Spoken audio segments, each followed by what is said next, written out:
I'm Roberta Glass, and you're listening to my True Crime Report. Nick Reiner is supposed to appear in court, is expected to appear in court today to plead not guilty, that's by reasons of insanity, to 2 charges of first-degree murder of his parents, his father, famed film director Rob Reiner, most famous for so many movies, The Spinal Tap, When Harry Met Sally, to name a few, Stand By Me, and his photographer mother, Michele Singer Reiner. His lawyer, Alan Jackson, leaked out via TMZ with no supporting documents, no supporting evidence at all, the idea that Nick Reiner had been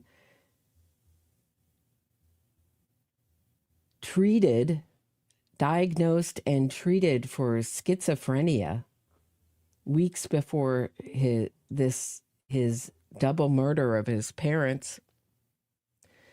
Now, if he is convicted of this charge, he could face, realistically, now the papers are saying that, obviously California still has the death penalty, even though there has been a moratorium on it since 2019, that he could face the death penalty. That's not going to happen. Let's get realistic about the prospects of the death penalty. Death penalty is not on the table. Last time we saw him in court was a month ago. Let's take a look at that.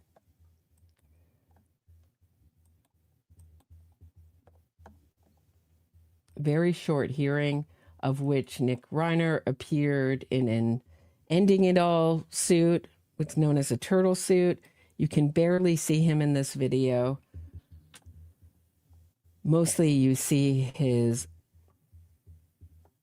lying lawyer, Alan Jackson. And why I call him the lying lawyer, he was reprimanded representing Karen Reed by the judge in that case for his repeated mischaracterizations to the court and his lack of candor to the court, i.e., those are all euphemisms for lying to the court. So his high-priced lawyer, Alan Jackson, the liar lawyer, it's mostly what you see in this clip. Let's take a look. JCF08098. Good morning, Your Honor. Alan Jackson, along with Caleb Mason and Elizabeth Little, and Mortimer Jackson and Quint, on behalf of Mr. Reiner, who's currently present in court in custody. Thank you. Good morning, Your Honor. Habib Bailey for the people. Jonathan for the people, Your Honor. Thank you. And counsel, how would you like to proceed today? Your Honor, if we could, I would like to ask for a continuance of the arraignment. I want to get it completed this juncture. It's too early. We've coordinated with counsel from the DA's office, and January 7th, with the court's permission, will be a convenient date for us to come back for potential arraignment. Thank you. I would never bash the victim's family members. Rosewater, you got the wrong channel for that. This is a victim-centered channel. I think the victim's family are going to regret hiring Alan Jackson for this. I'll talk about that more tonight. I think it's a mistake. The way he's treated victims in other cases. I'll take a waiver, speedy arraignment waiver from your client. Mr. Reiner, you have a constitutional and statutory right to a speedy arraignment. Your counsel is requesting that your arraignment be continued to January 7, 2026. Do you waive your right to a speedy arraignment so that your arraignment can be heard on January 7, 2026? And does counsel join in the waiver? I join, Your Honor. The court finds that the defendant has made a knowing and intelligent waiver of his right to a speedy arraignment, and that his counsel joins in that waiver. Matter set January 7, 2026 for arraignment in this department. Bail to stand at no bail. Anything further on that case? Not by the defense, Your Honor. Anything further? No, thank you. Thank you. Thank you, Your Honor.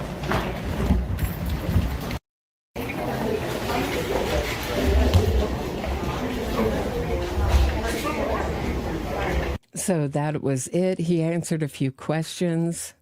Let's take a look at that. Spirits today. He's not here. That's the whole point. He's not here yet. Is he on? We'll be back day to day. The bailiff has indicated that the sheriff's department will take it on a day by day basis, and so hopefully he'll be cleared tomorrow, and we can get him here. And again, the reason.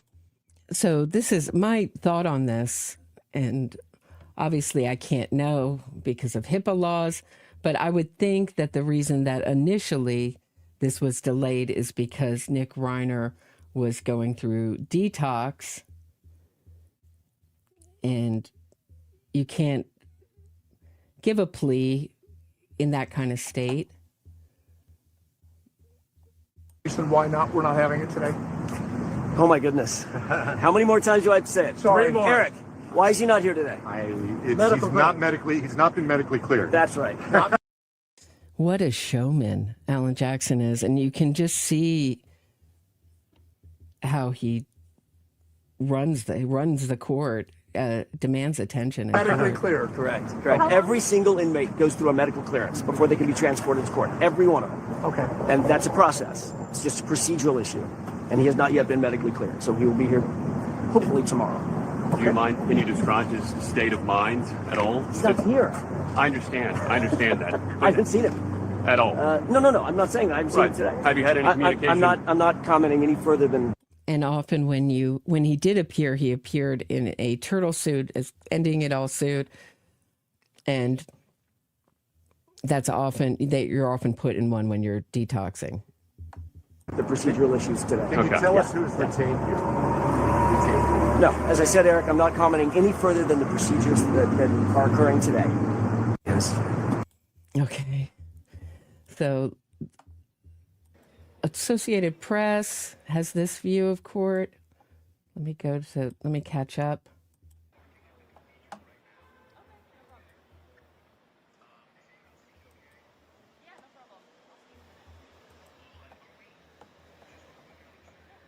So an outside view of court.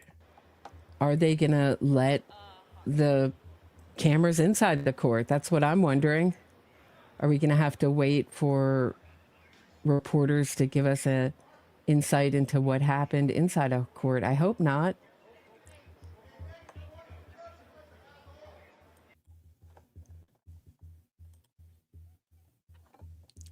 But here's what it looks like.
As you're looking at that,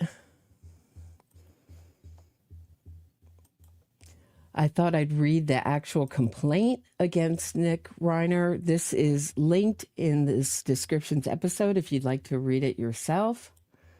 So above or on, so it's the people of the state of California, plaintiff versus Nick Reiner, date of birth, September 14th, 1993. Oh dear. How, is everybody feeling really old? I was in college in 1993. On or about December 14th, 2025, in the county of Los Angeles, the crime of murder in violation of Penal Code Section 187A, a felony was committed by Nick Reiner, who did unlawfully and with malice aforethought murder Michele Reiner, a human being. Notice the above offense is a serious felony within the meaning of Penal Code Section 1192.7c and a violent felony within the meaning of Penal Code 667.5c. Notice, upon a felony conviction of the above offense, prison custody time is to be served in state prison based upon the above felony offense being a serious felony defined in Penal Code Section 1192.7 and or violent felony defined in Penal Code Section 667.5c, or a felony offense requiring registration as a sex offender pursuant to Penal Code Section 290C within the meaning of Penal Code Section 1170H3. On or about December 14th, 2025, in the county of Los Angeles, the crime of murder in violation of Penal Code Section 187A, a felony was committed by Nick Reiner, who did unlawfully and with malice and forethought murder Rob Reiner, a human being. Notice the above offense is a serious felony within the meaning of Penal Code Section 1192.7c and a violent felony within the meaning code of Penal Code Section 667.5c. Notice, upon a felony conviction for the above offense, prison custody time is to be served in state prison based upon the above felony offense being a serious felony defined in Penal Code Section 1192.7 and or violent felony defined in Penal Code Section 667.5c, or a felony offense requiring registration as a sex offender pursuant to Penal Code Section 290C within the meaning of Penal Code Section 1170H3. It is further alleged as to counts 1 and 2 that the offenses charged in counts 1 and 2 are a special circumstance. So special circumstances, what that means is added prison time, meaning it's special circumstances have to do if you committed the crime with a deadly weapon, which a knife is considered deadly weapon, or you killed more than one person, which there we go. So it just adds on time, these special circumstances, within the meaning of Penal Code Section 190.2A3. It is further alleged as to counts 1 and 2 that in the commission and attempted commission of the above offense, the said defendant, Nick Reiner, personally used a deadly and dangerous weapon.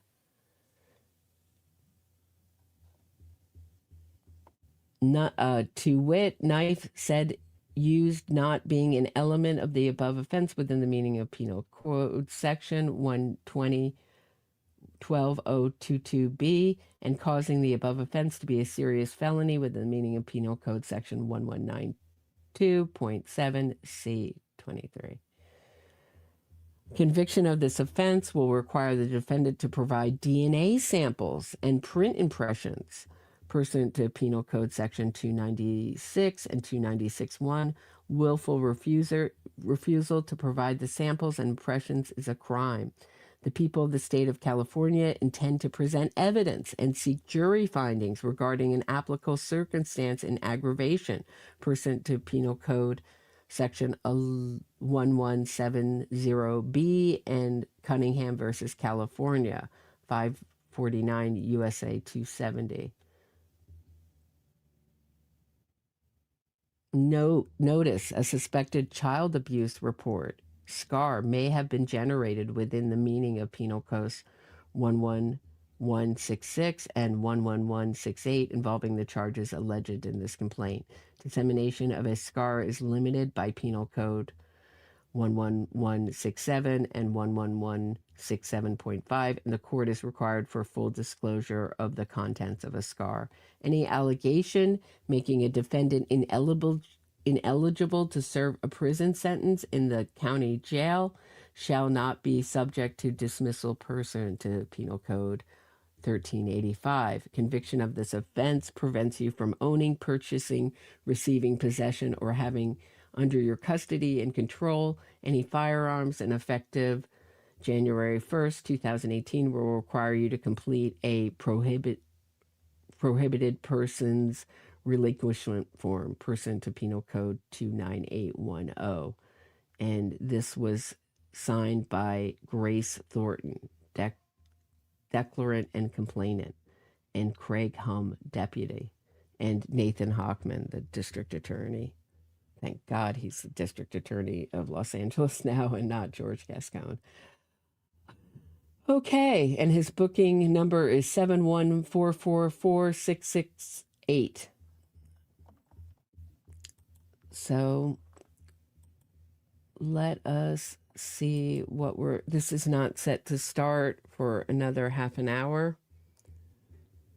On this channel, we're looking at people walking into court.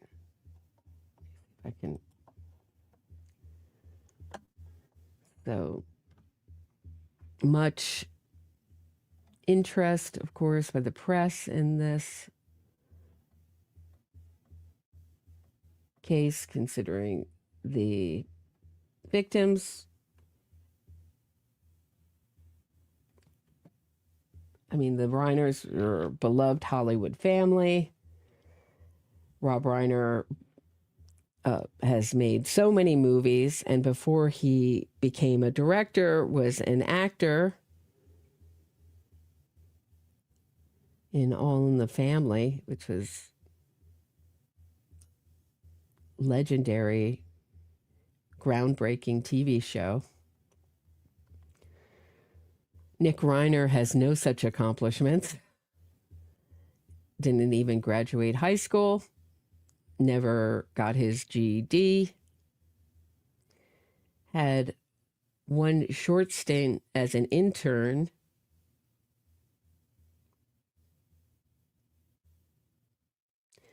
And wrote, and I say wrote loosely in quotes, a movie that his dad directed called Being Charlie, which is really very critical of the rehab industry that Nick Reiner went in and out of. He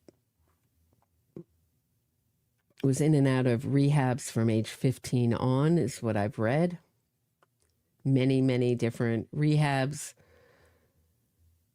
First starting, sounds like it was first starting with an outdoors program in Utah, which have come under much criticism for its tough love approach. And there have been children who have died in those Utah wilderness programs, and they've come under complaints and firings, and have been considered part of the troubled teen industry, of which I have frequently reported on. Go back to my much older episodes on CEDU, etc.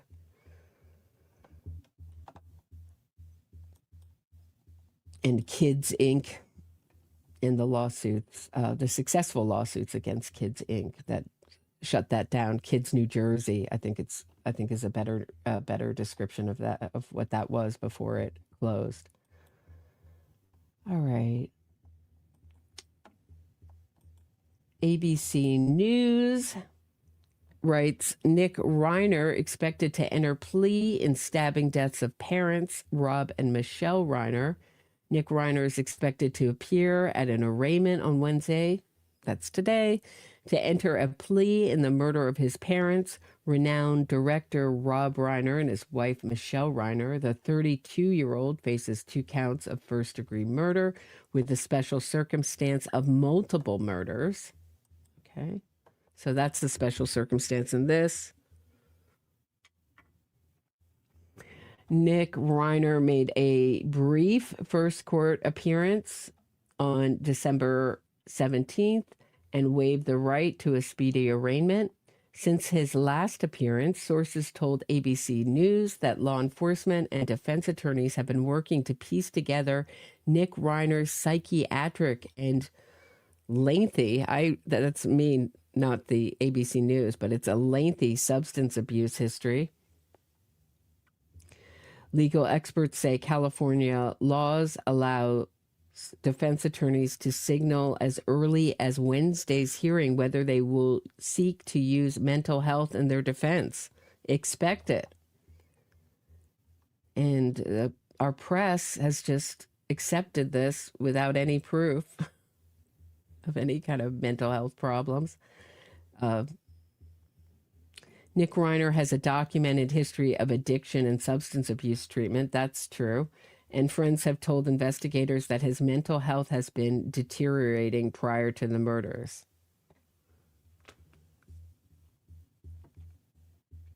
How so? He could enter a plea of not guilty. I mean,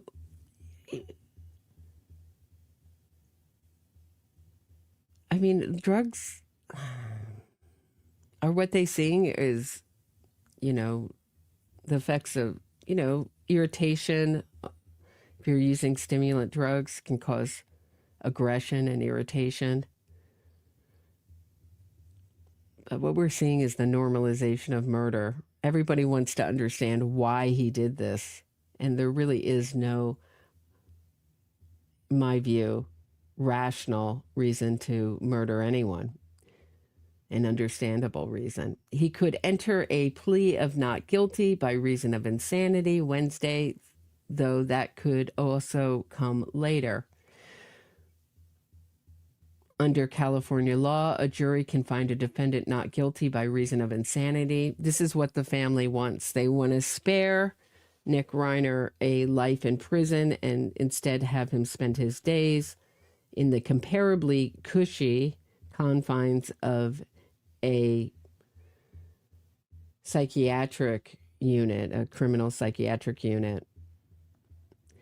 Okay, under California law, a jury could find a defendant not guilty by reason of insanity, which would result in confinement to a state psychiatric hospital rather than a prison. That process would begin at arraignment, but is not required to. I read the comments. I do read. I really appreciate your comments. I get a lot out of them. I learn things from your comments. I appreciate them. But I'm getting comments like, don't worry about it. He's never going to see the light of day.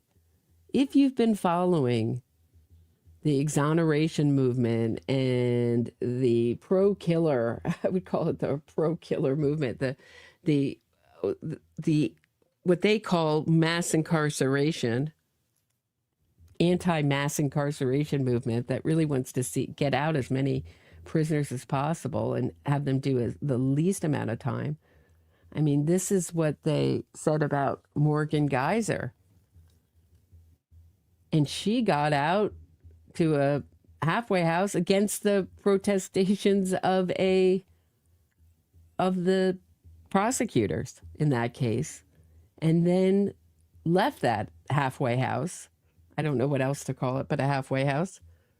And now is back in the psychiatric facility. So, and her co-defendant, it was out earlier. So, I mean, those are juveniles, but there's no guarantee that he's never going to see the light of day, that he's never going to be a neighbor of yours. With the way that our criminal justice system is going and just the way it's no longer, even the famous cases are no longer kind of protected, I'd say. protecting the public just because they're a famous case. We've seen the release of some of the Manson defendants, some of our most heinous cases. So there's no guarantee of that he's never going to see the light of day. There's a very wealthy movement pushing to change laws right before. I mean, we're just seeing, this enhancement is a really key issue. The fact that he has this enhancement addition, because George Gascon got rid of these enhancements in sentencing, and they were just reinstated by Nathan Hochman, the DA. So George Gascon was the very pro-criminal DA that got voted out of office in favor of Nathan Hochman, who, because he was so pro-criminal and crime had reached such a crazy high in the area of Los Angeles. That process can begin at arraignment, but it's not required to. So they're not required to, they can plead not guilty, but they're not required today to plead not guilty by insanity or by reasons of insanity. I think they just have to put in a plea. To pursue this defense, attorneys must demonstrate that the accused suffered from a mental illness prior to developing an addiction. A mental illness caused solely by addiction does not meet the legal standard. That's interesting, because that was my question right after that. I was like, is addiction considered a disease, a mental disease? Nick Reiner's defense attorney, Alan Jackson, issued a statement last month reading, "We ask that during this process you allow the system to move forward in the way that it was designed, not with jumping to conclusions. While I leak information that will lead you to the conclusions that I want," to outlets like TMZ. That's what I say. Okay, back to the quote. "We ask that during this process you allow the system to move forward in the way that it was designed, not with jumping to conclusions, but with restraint and with dignity and with the respect that the system and this process deserves and that the family deserves." Rob Reiner and Michele Reiner were found stabbed to death in their Brentwood home. It said in their bed. The night before the murders, Nick Reiner, who had been open about battling drug addiction since he was a teenager, had been living on his parents' property in the guest house, got into an argument with Rob Reiner at a Hollywood party, that was Conan O'Brien's party, and was seen acting strangely, sources told ABC News. Reiner was taken into custody in downtown Los Angeles hours after the bodies were discovered. So a really key detail in all this is to know that Nick Reiner is very manipulative, and at a rehab wanted to get Wellabutrin and threw a rock and decided to act crazy. So was he acting crazy at this party, knowing what he was going to do later? Because there's also been reports, and there's a lot of erroneous reports that come out after a murder like this. So take this with a grain of salt. But there have been reports that he was looking to buy a gun weeks before. So with this in mind, knowing what he was going to do, did he purposely act crazy at this party?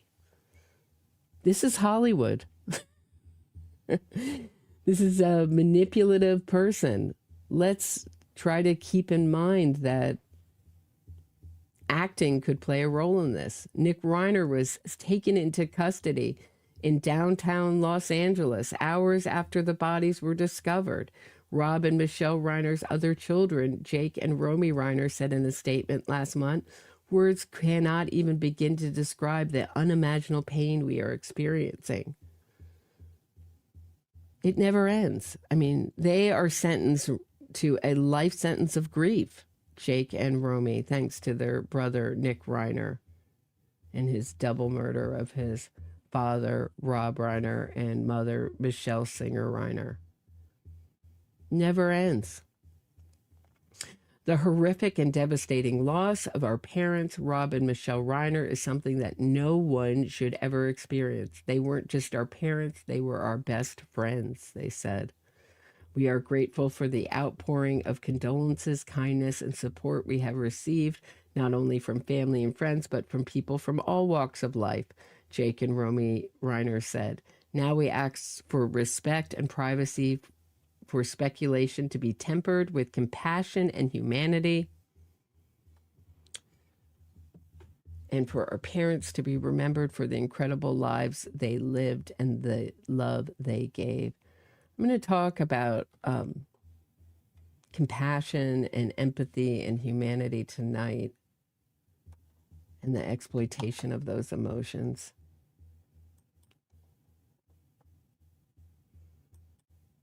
There's so much to discuss in this case. Hey, Tammy and Giz. AJ is out? Irene? Is that true?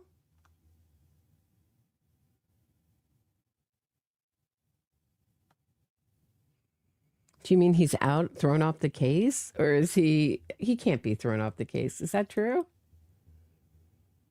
Yes? Irene says yes. Where'd you read that? I've been traveling. I just got back. TMZ just reported. Wow. Let me go look for that. Okay.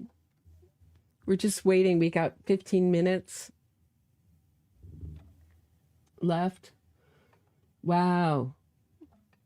Did they get the message? I was telling them it was a mistake. My little channel. I'm sure it wasn't me. But I was really worried about what they were going to do to that family. Good move, Reiner family. Excellent move if that's the case. But maybe he's also has other very high profile cases. Maybe he couldn't. Okay. Hold on.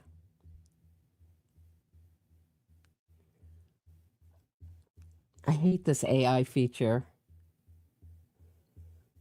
Let me just do Nick Reiner TMZ. Really?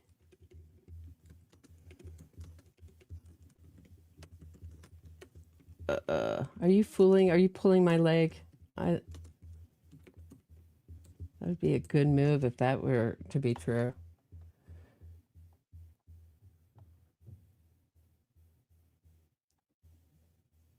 No, I don't see anything.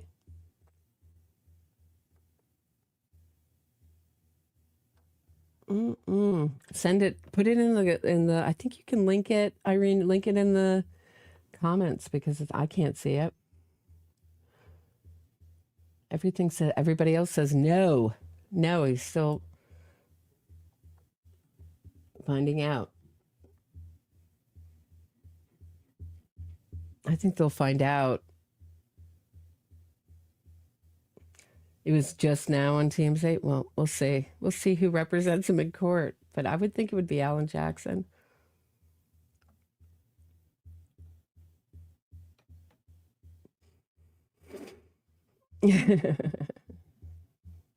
No, I don't think so, Riverdale. Let's see. Irene says yes, I say no, but who knows? There certainly is seems to be a direct line between Alan Jackson and TMZ. Hey, Dystopia Deep Dives. Nice to see you.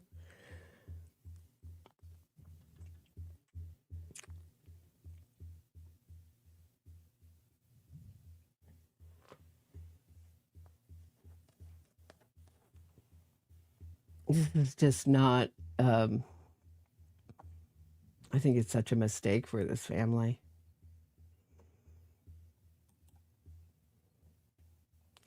Here's another view of what's going on outside the court. Multiple paparazzi.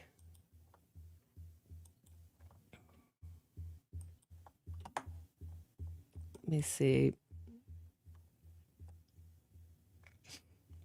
Are they going to let cameras inside the court, or are we going to have to wait till they come out?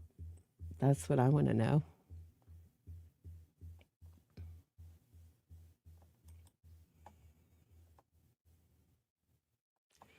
Page 6 has the same kind of view.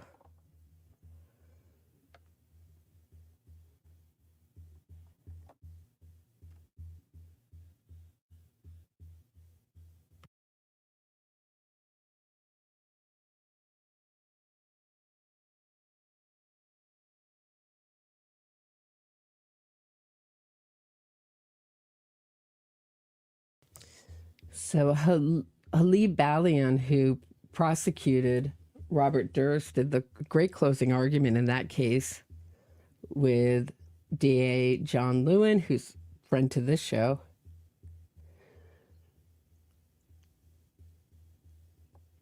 Look for my multiple interviews with DA John Lewin, is prosecuting this case. Excellent attorney. And should this go to court, should this not end in a plea deal, and should this go to trial, it will be fascinating to see if it's not Alan Jackson, if it is Alan Jackson, someone like Alan Jackson up against Halib Balian, who's a straight shooter, extremely the opposite of someone like Alan Jackson, not flashy, very good lawyer. We can look at his closing argument in the Robert Durst case, maybe a little later. I'll be back tonight at 6. So much to report on this case. There's been very fascinating story released about Rob and Michele Reiner defending a convicted killer who, I know it's going to shock you, says he didn't do the crime. I know it's going to shock you. I love how the press reports that he's always maintained his innocence, as if that's something original. That's what most of them do, maintain their innocence. I don't know, Dougie Morrison. Irene says he's TMZ's reporting he's quit, but I can't see any any news of that yet.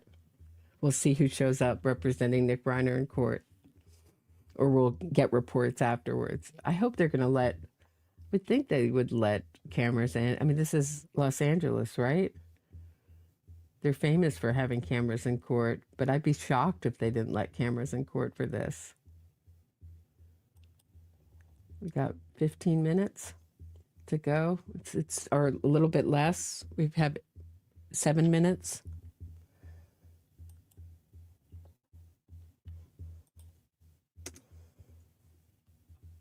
I mean, it's going to be very short.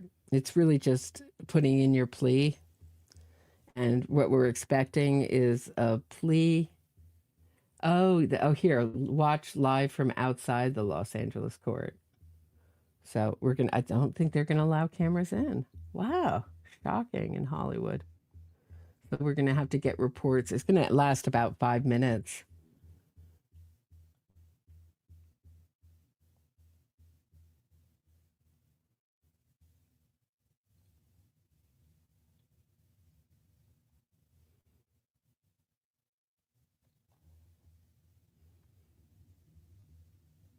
Maybe they'll release it afterwards. I don't know.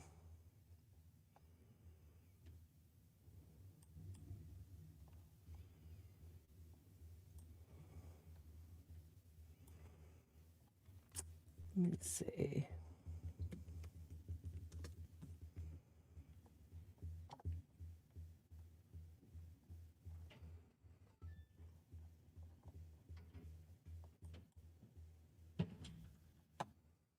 Let us see.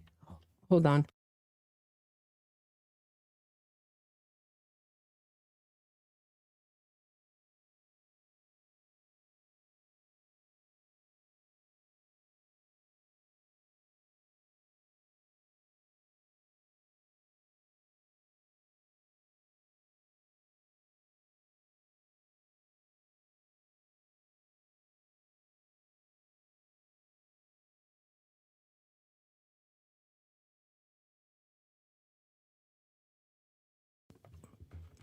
Oh, here's a report from KTLA 5 that Nick Reiner was taken off Ending It All watch ahead of arraignment for parents' murder.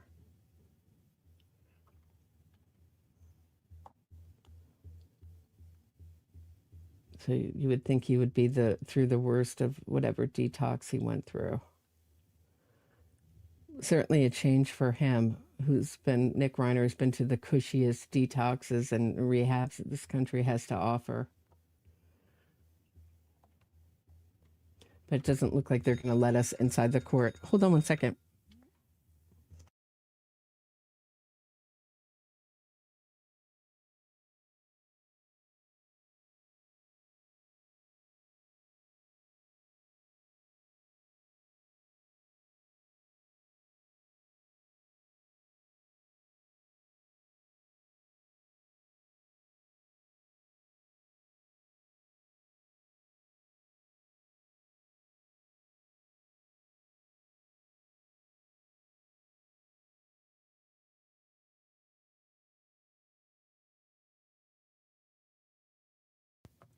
Okay, I'm back.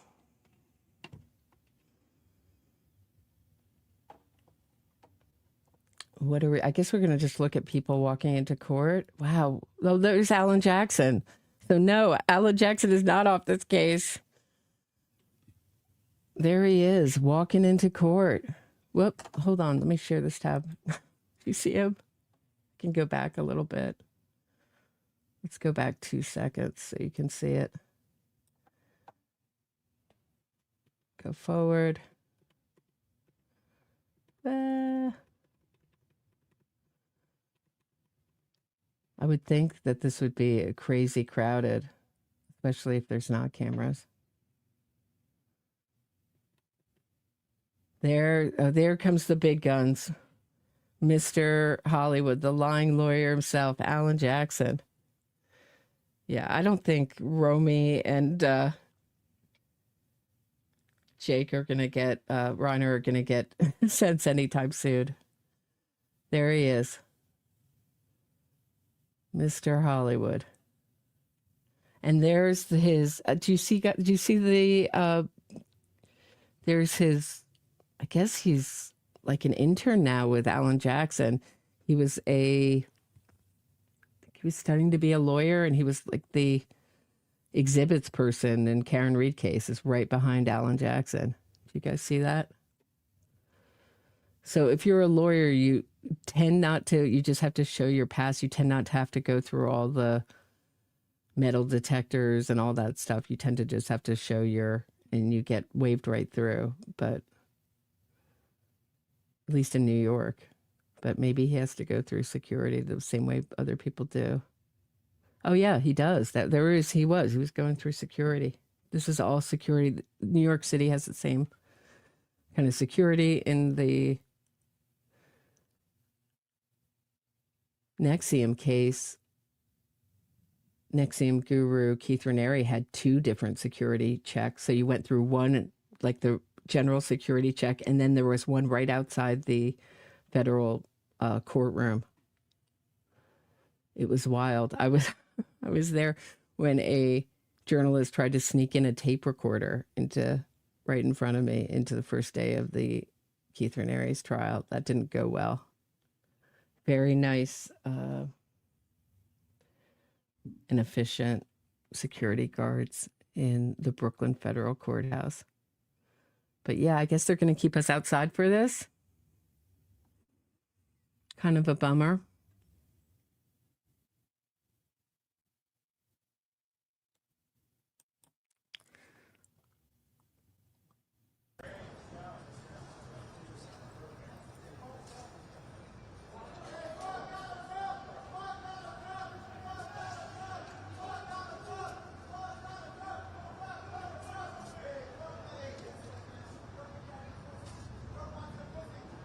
Yeah, Tammy, I have to look that up. I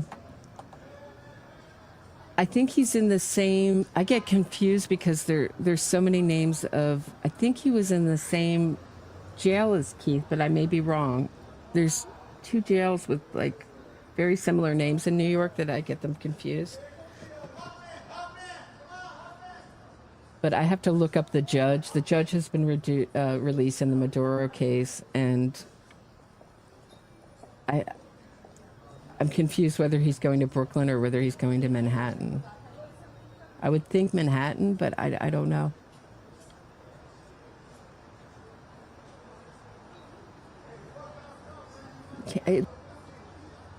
It looks like, Alyssa, it looks like they're not going to allow, shockingly, no cameras in the court for this. Alyssa, every shot is outside the courtroom, and court TV isn't covering it. So I assume that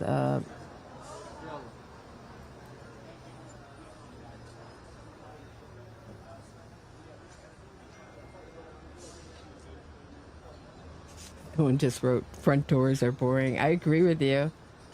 I mean, I just think it's going to be Nick Reiner. We may see still photographs after the fact, but hopefully journalists will run. It'll be like 5 minutes, run outside afterwards, or maybe we'll see Alan Jackson. He loves the cameras. Give a report afterwards and say how he pled. And I'm sure he's going to be hammering home this idea that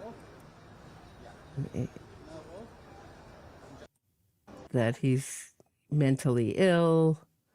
I know he's been leaking this idea of schizophrenia. I shouldn't even really repeat it, but yeah, just the idea that somehow this kind of, I mean, schizophrenia is really the only acceptable mental illness really connected to murder, because it has to do with psychosis and being out of reality. But nothing he did after the murder suggests being out of reality, certainly. If you caught my last episode on this, we already public defenders, one public defender has written an op-ed into the paper defending this idea that Nick Reiner, that a jury should accept the idea of guilty by, or not guilty by, because of reasons of insanity, and that writing that it's misunderstood. I mean, come on. This is what, I mean, the family is desperately trying to, again, I mean, this seems to be a pattern with Nick Reiner. Help Nick Reiner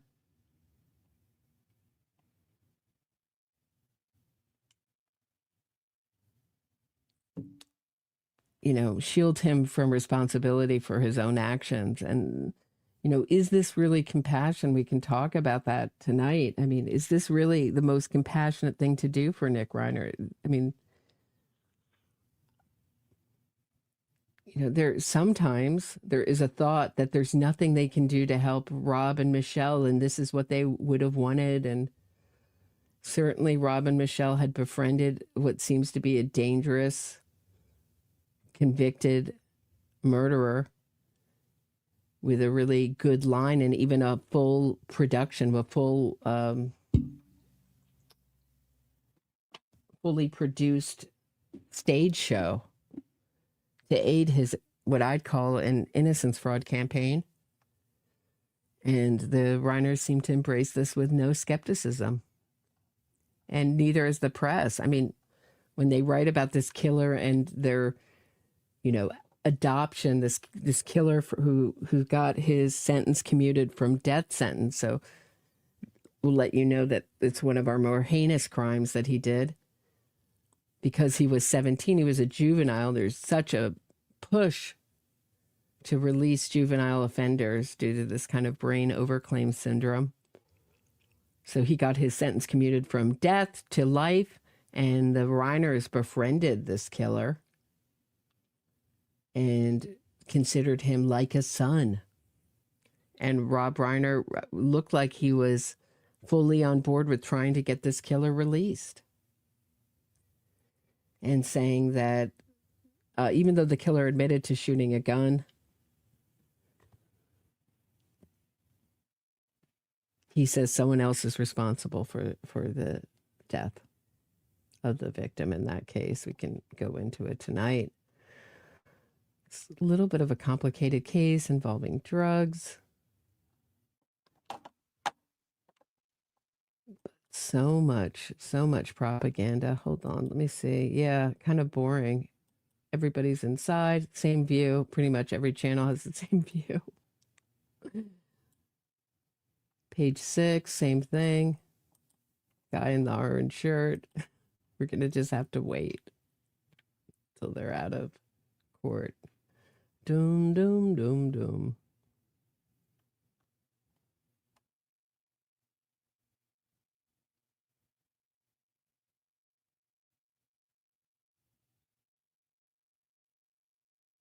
I mean, it's not really a mystery, is it? How he's going to, I mean, I think Nick Reiner wants a trial.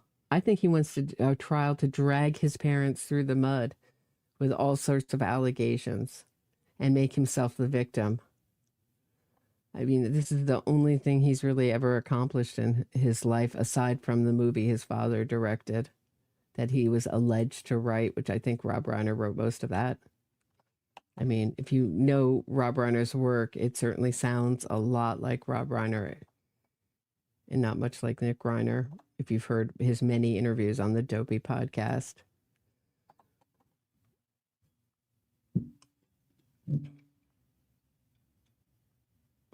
Maybe we should, should we, I mean, would you be more interested in hearing,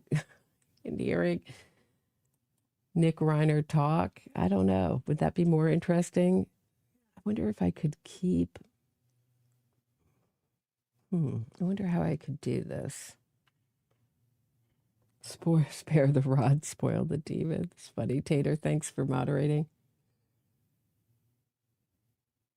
Right. They're all like, the crazy things I did on drugs. You're right, Sarah. Nice to see you, Sarah. Wesley, are you back from Germany? Wesley, nice to see you. The cat tour fund needs a bit of cash. Thank you so much, Wesley. How was your trip? Nice to see you. Yeah.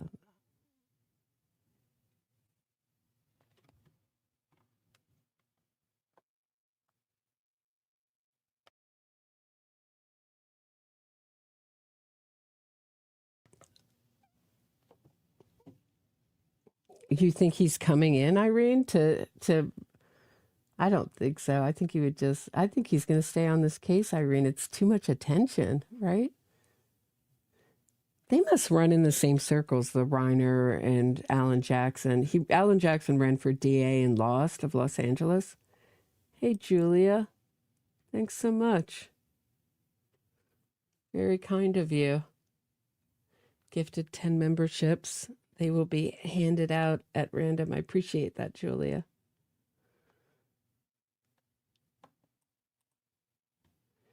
Who's crazy? Do you mean the crazy? You sure you can't beat the crazy out of people? Who's crazy?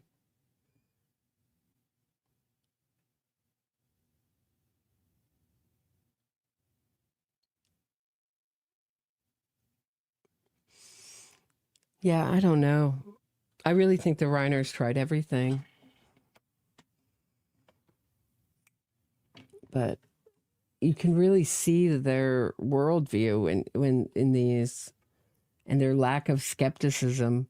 Although, what's interesting is Nick Reiner convinced Rob Reiner and Michele Reiner that the experts were the problem. The experts didn't know anything, and that he got worse going to these rehabs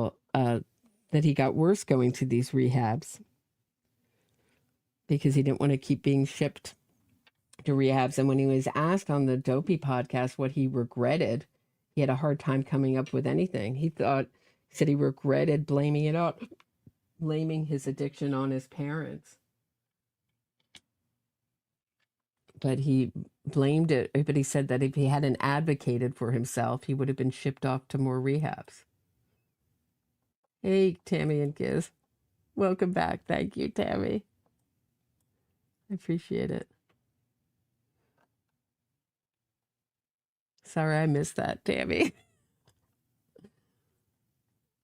Sarah says lack of curiosity about Nick's behavior. What do you mean by that, Sarah? Who has a lack of curiosity? Help me understand. Thanks for the super chat.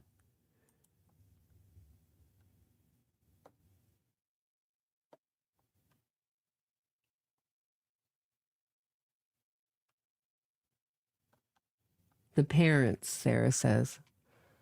Huh. Lack of curiosity. I mean, I think it's really interesting that Rob Reiner was giving interviews saying Nick Reiner was 6 years clean months before he was murdered by his son, and his wife, Michele Singer Reiner, were murdered by Nick Reiner, allegedly. I mean, he's not saying he didn't do it. I mean, let's just be clear here. Can I stop saying allegedly here? Because Nick Reiner is saying he did it, okay? When Romy, his sister, discovered Rob Reiner, she didn't know that, and I guess we'll find out more about the crime scene, but she didn't know that her mother was also murdered. So sad. She knew immediately who did it. So, like, can I stop saying allegedly here? Can we all just say that he did it? I mean, so even if he gives a not guilty by, yeah, okay, thank you, Irene. I don't know what I'm doing here. I agree with you. It's cringy. You try your best to be accurate legally, but come on, this is silly. What are we doing here? This is stupid. So Rob Reiner was giving interviews months before Nick Reiner's murder, saying that he was sober 6 years and he'd been doing so well. Meanwhile, Nick Reiner's like on the Dopey podcast saying, like, I'm not sober. I mean, I'm still, getting high, smoking pot, et cetera, on different podcasts. And yeah, I'm not committed to my sobriety. It's been a bust. So what is this? I mean, I don't know.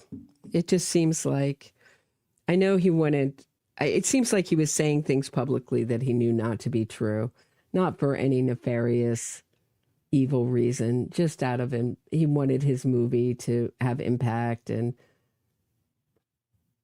he wanted his son to be doing well. I mean, there is kind of an element of accepting a fantasy in place of reality there. I mean, he could have just said no comment. He really did manipulate his parents, and his parents became if you watch the Being Charlie movie, his parents were, maybe we can do a kick night. Planning on doing a kick night of talking about innocence fraud, a great innocence fraud documentary. I hope you'll all join me. You can learn so much. Fascinating case, a murder in the park. We're going to do a screening of that on Kick soon. But maybe we can do a screening. I don't know if I can make it through it, though, of Being Charlie again. It's so empty and flat, kind of like Nick Reiner's personality. And for Rob Reiner, who was a script doctor, or alleged to be a script doctor, certainly that was written about him, or known about him when I was in development years ago, working for Jersey Films. How did Rob Reiner not know that his movie was, that his main character was so emotionally flat and unlikable? Odd, right? I mean, he couldn't even kind of write in emotion that works. So when there's a final showdown between the father and the son is so unlikable and emotionally flat. Everybody in it is so unlikable. The rehab people are so unlikable. And if there is someone likable, they don't have much screen time. The love interest isn't very likable. Has anybody seen it? It's free on YouTube now, Being Charlie. Has anyone else watched the whole thing? You really have to power through it. I had to watch it in parts because I just couldn't. It's really hard to watch. I mean, who are we rooting for? That's what Hollywood execs like to ask. Who are we rooting for? It looks like they're all coming out. Okay, let me just turn on the sound so we get sound right away, okay? Looks like they're all coming out. This may be another case, but looks like they're starting to come out.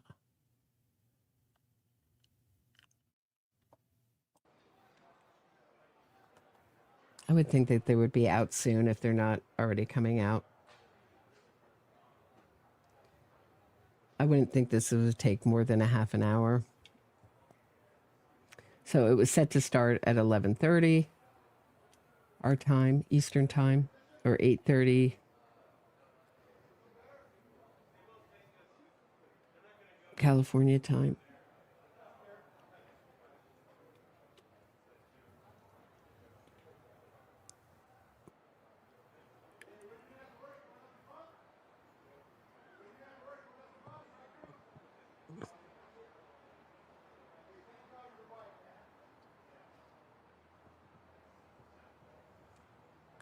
I mean, my question really is did they know that they're, I mean, Rob Reiner was allegedly telling someone at that Conan O'Brien holiday party that his son could really hurt him. There were physical altercations. Cops called multiple times in that home. So just picture him grabbing your mom's pussy. What? All right, let's turn off the sound for that nonsense. So my question is, did they know that their son might be a dangerous psychopath? Seem to know he's dangerous. And if he's so dangerous and there's so many altercations, why are you having him live next door to you? Is that so they could keep an eye on him? But how do you keep an eye on a kid like that?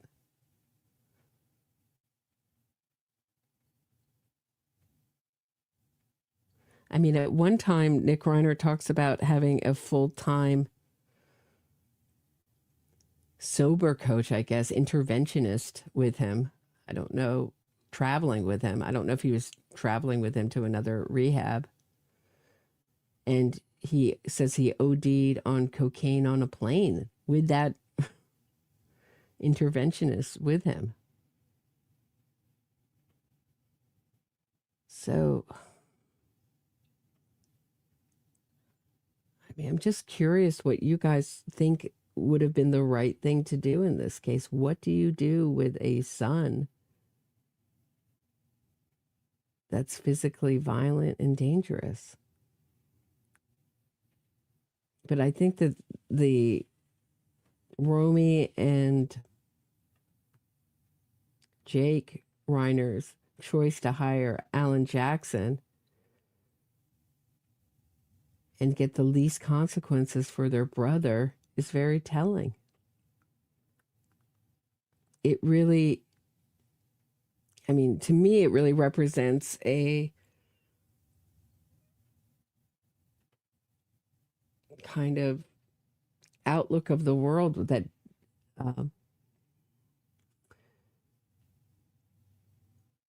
always sees the perpetrator as the victims and then really ghosts the victims altogether. Who's speaking for Rob and Michele Reiner? Who's and how do you speak for them when they, in their time, seem to advocate for perpetrators and not victims? It's a really interesting. This is what interests me about the case is the politics that are being adopted generally by our court systems and by our media and by our press and some of the world. That this idea that the victims don't matter at all, that the perpetrators are the victims, and they'll use the word mass incarceration without an understanding that our country is very violent. The reason we have such mass incarceration, and I'm not talking about drug crimes, talking about violent crimes. So we have so much violence in this country. I'm not sure why. If anybody has any ideas, let me know. I mean, obviously, there's a big difference in England, which is much smaller, doesn't have the gun culture and the gun allowance that we do, and the Second Amendment that we do. We have it's in our Constitution, a right to. I'm not saying that would change anything. but that's certainly something that people point to. I'm not suggesting that we change our Constitution. And that some of the cities with the strongest gun laws have the most gun crimes. So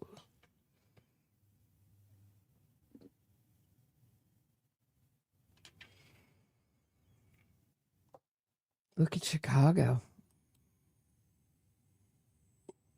Tammy is. I love you, Tammy. You are.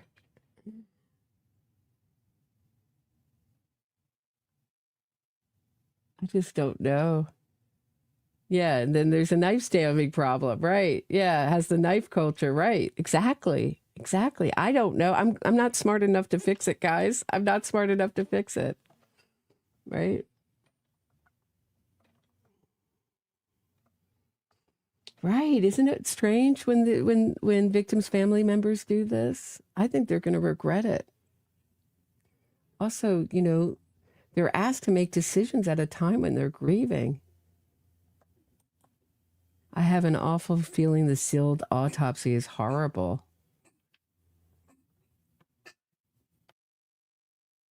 That was just my cat throwing up, if you heard that. I don't know if you did it. You okay, little dude?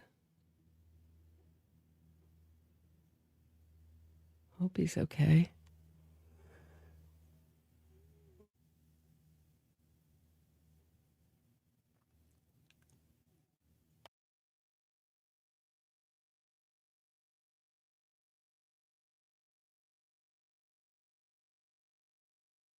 I think it's going to be hard. I think it's going to be a lot of overkill with the feelings when knife crimes like this are very personal.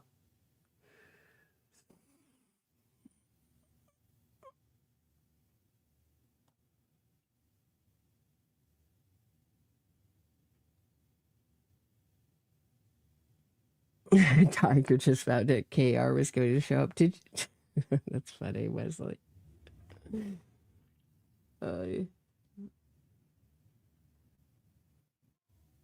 It's a brother and a sister, Irene, Romy and Jake. So the Jake is the older brother, Romy's the younger sister. Nick Reiner was the middle child.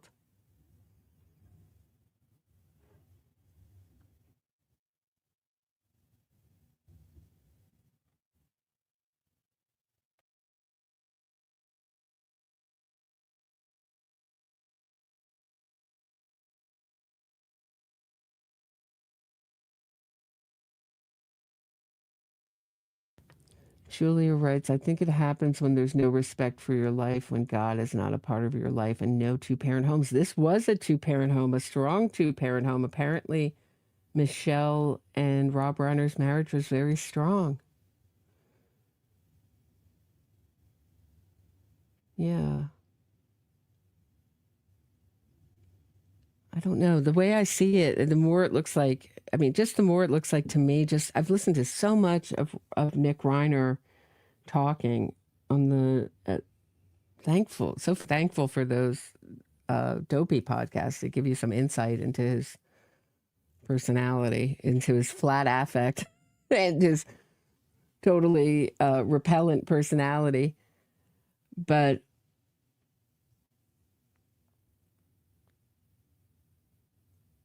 I think that he's really a very manipulative, scheming person. The way I see it is I think there's a lot of acting going on and a lot of planning of this. Look at him after, let me see if I don't want to miss anything. I'll keep an eye, but let me just show you Nick Reiner after the murders, the way does not look troubled.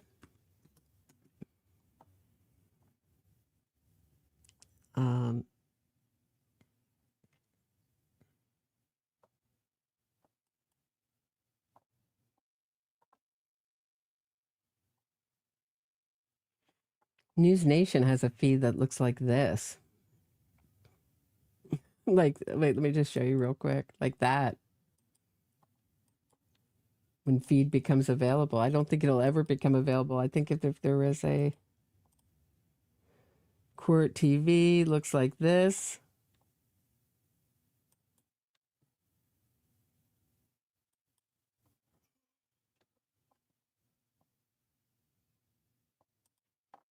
like that.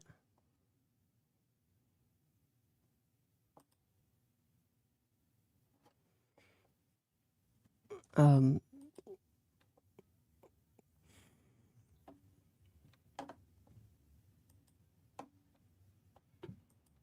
let me just see if I can find the video of him walking around after the murders. It's like unreal.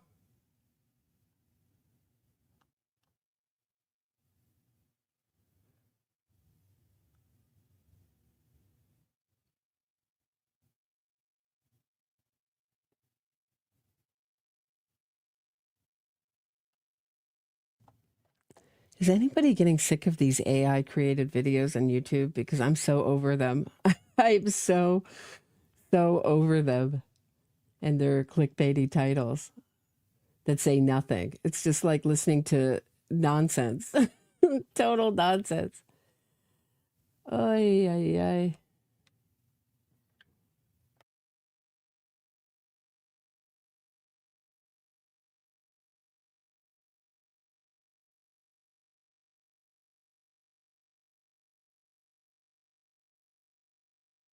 I see all these, it's like everybody's weighing in. It's like Shaw's A Doctor's Dilemma. Like every expert weighs in with their specialty. So if you're a drug specialist like Dr. Drew, it's drug psychosis, not schizophrenia. If you're a psychiatrist whose interest is bad reactions to drugs, it's a bad reaction to being given wrongly schizophrenic medication. I mean, I just like to see some, I'm sure that if some proof of this schizophrenic treatment, and by the time that it goes to court, everyone will forget this, but it will be embedded as truth. So if there's the illusionary truth effect. So meaning if you say something or you hear something over and over again, you're more likely to assume it's true. So by the time that they go to court, he won't have to prove that he was treated. He'll just have his expert witnesses. I'm sure there'll be some psychiatrists who will testify for cash. Here, let me show you this. Here, let me just show you this real quick. I'll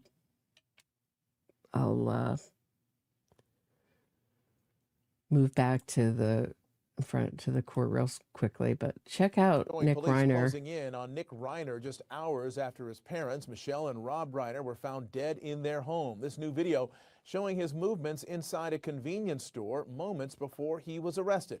Like, he's not excited to see a cop walk into the mini mart. But he's not panicking. He's pretty cool as a cucumber walking around. That new video coming in as Nick Reiner is formally charged with the murders of his parents. And tonight, some of Michele and Rob Reiner's closest friends breaking their silence on the tragedy. Eyewitness News reporter Liz Nagy live now with a closer look at that video and the latest on the investigation tonight. Liz. Mark, this video is almost eerie to watch given what we know right now. Investigators are now showing. What is almost eerie? What does almost eerie feel like? Is it eerie to watch or is it not eerie to watch?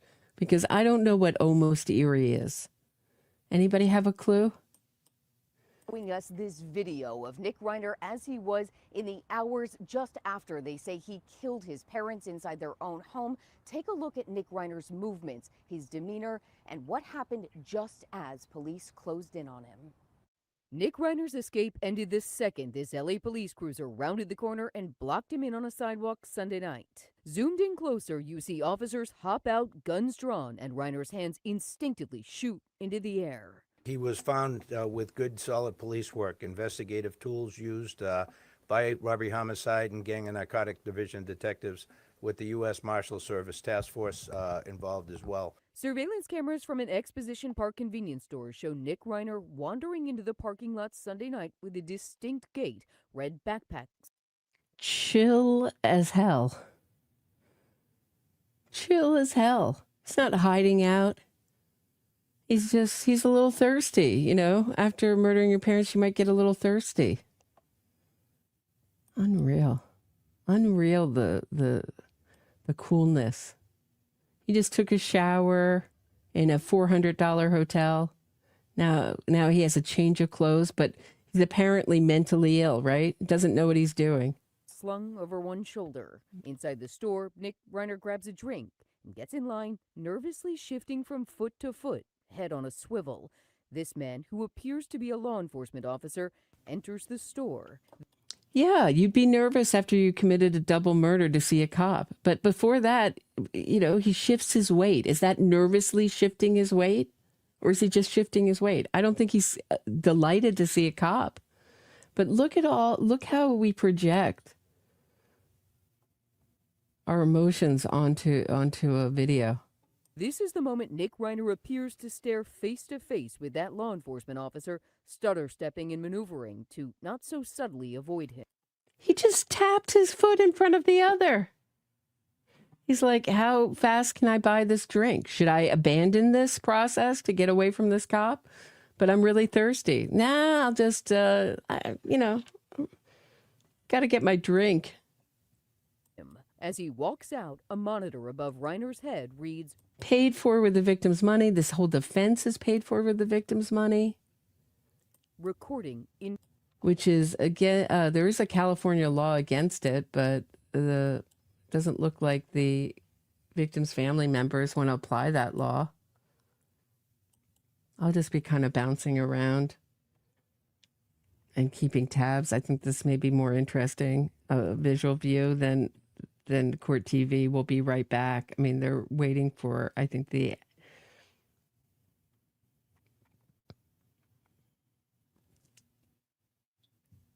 post-game wrap-up. I don't mean that to be disrespectful, but I don't know what to call it. Post-court press conference would maybe be a better way to put it.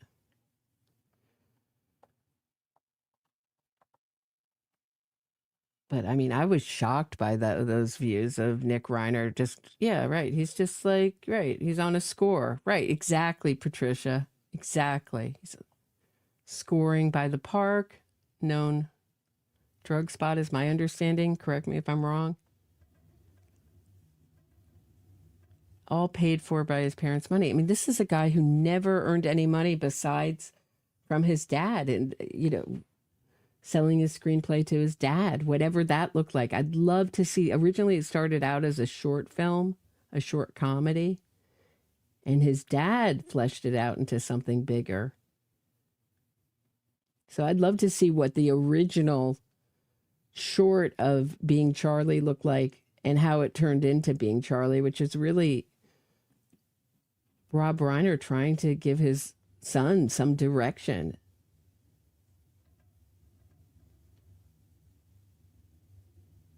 And something to do besides consuming substances. It really is Menendez brothers vibes. And so much of the Menendez case and the public's accepting of a defense that the two juries never accepted. I mean, they got a hung jury, so part of the jury may have accepted some of the Menendez's defense in the first trial. But the second trial, they were allowed, this is the biggest misunderstanding, they were allowed to present their abuse excuse defense.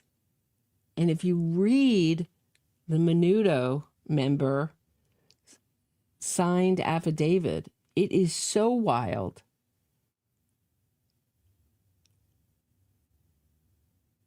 That Jose Menendez drove this kid back from New York to his family home with his wife and kids to abuse him. I mean, come on. Very hard to believe. And they have had this writer who interviewed the Menendez brothers, Rand, just spearheading and getting rich from this innocence fraud campaign since, for decades. Claiming he has, he was on Megyn Kelly claiming he had evidence that he never presented. There has just never been any really reliable proof that the Menendez brothers, Jose Menendez was not a likable character. I think the only one was his secretary who said anything really positive about him. He was an unlikable man. The Menendez brothers have capitalized on that, but they were adults at the time of the murder.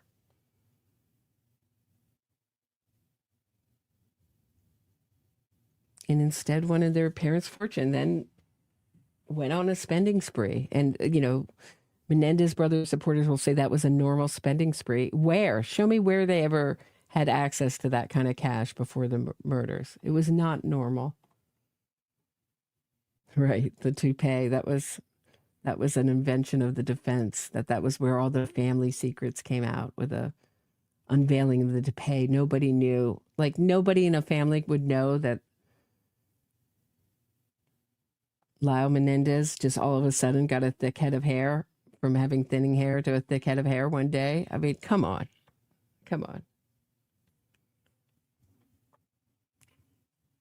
I mean, the stuff that is supported, the way these innocence fraud campaigns are supported by our mainstream media is really disgusting. Pushed by our mainstream media, not just supported, pushed.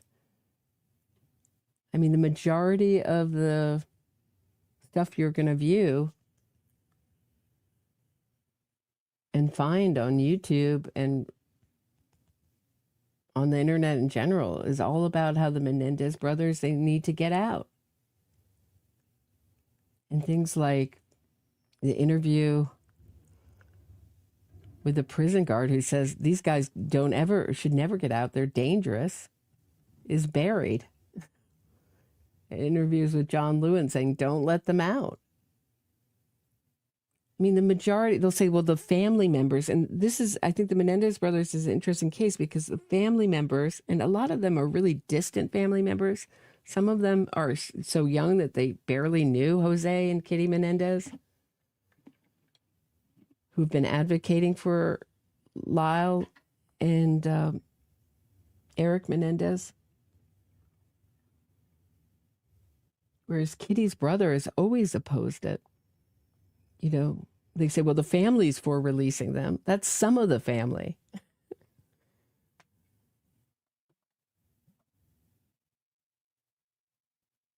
Kitty's brother, who really knew Kitty and knew the Eric and Lyle, says, don't ever release them. No thanks. So it's not a uniform thing. You can't talk about, but they'll put huge emphasis on, very extended family members, et cetera, et cetera.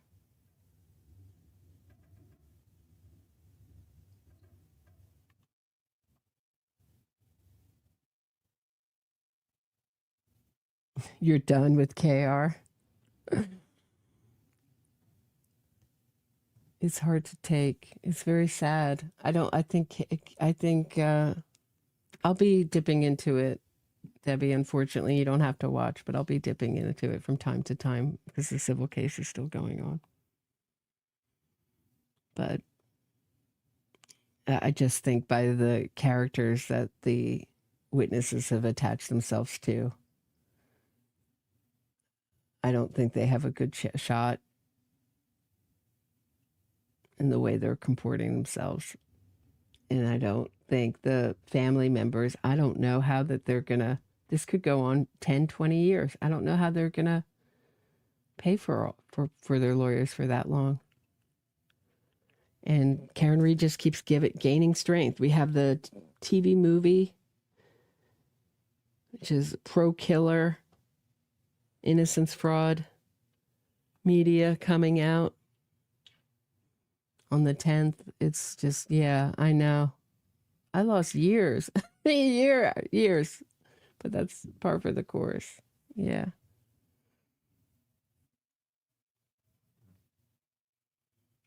Everyone's so sure that they're going to win because of the civil, but I'll point out other civil cases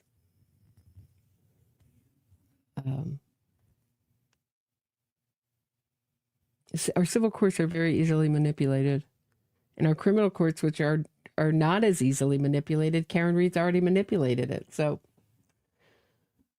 I love how, you know, there's a kind of what do you call it? Lack of being in reality on people on this side, and lack of knowledge of how powerful innocence fraud is and how often they win. Oh, right. The fallout with Turtle Boy. She just has picked up other supporters. Turtle Boy's still supporting her, you know. Right? Yeah. They're like, she can't manipulate federal court. She just manipulated criminal court. What are you talking about? In Massachusetts, it's not like they're in some, you know, it's not like they're likely to get some real iron-fisted judge. I mean, the lack of cameras is a plus. I don't, as much as I enjoy watching trials, I don't think generally it tends to make the trial into a performance. So I tend to not believe we should have cameras in our courtrooms, most courtrooms. Turns it into something else. I used to think that we should have cameras in all courtrooms because we have open courts and everybody should have access to it. And that people would get a real idea of how our justice system works. But apparently that doesn't happen. It turns it into a show, these show trials. That's my feeling now. If you have a strong argument the other way, leave it in the comments. I'm curious. I could be convinced the other way with maybe a strong argument. I've just seen too often O.J. Simpson, Karen Reed, what happens when cameras are in our courts. That's so true, Wesley. Dr. Olivia is wise. I don't think but you know what, though? With innocence fraud, I think a lot of good people not crazy people. I think a lot of good people get wrapped up in it. It is convincing. Some of these campaigns, I've been fooled by them. Some of these campaigns, that's why I talk about it. Some of these campaigns are very convincing.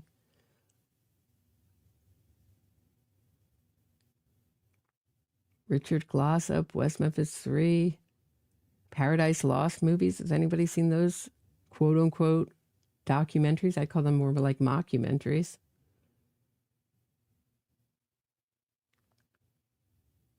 The Last Offense on ABC, produced by Innocence Project lawyers. I mean, they're very slick and very convincing. I mean, look at the comments. It's really interesting. If you take the same case and you look at the comments under something that's very pro-prosecution, and then you look at something that's like an innocence fraud presentation, and you look at the difference of the comments, people will form their opinion on what they watch and how it's produced. Everyone likes to think that they're above Tuesday. You have the right to throw down keep things in order in the comments. Thank you for moderating.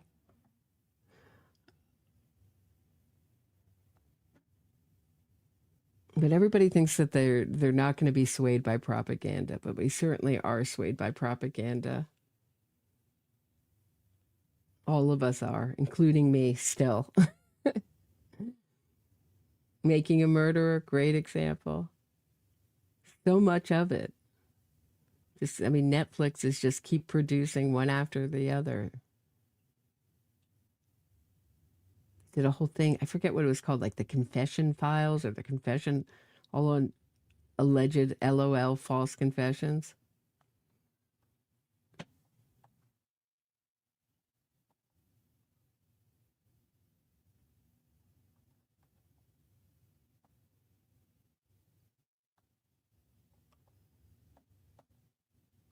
Yeah, I think Brendan had something to do with it, Julie. Are you talking about Brendan Dassey? No, you're not asking me. But you can go to my interviews with Ken Kratz. Very informative, especially on Brendan Dassey. I went over we have different opinions on Brendan Dassey. Ken Kratz is much more compassionate towards Brendan Dassey than I am.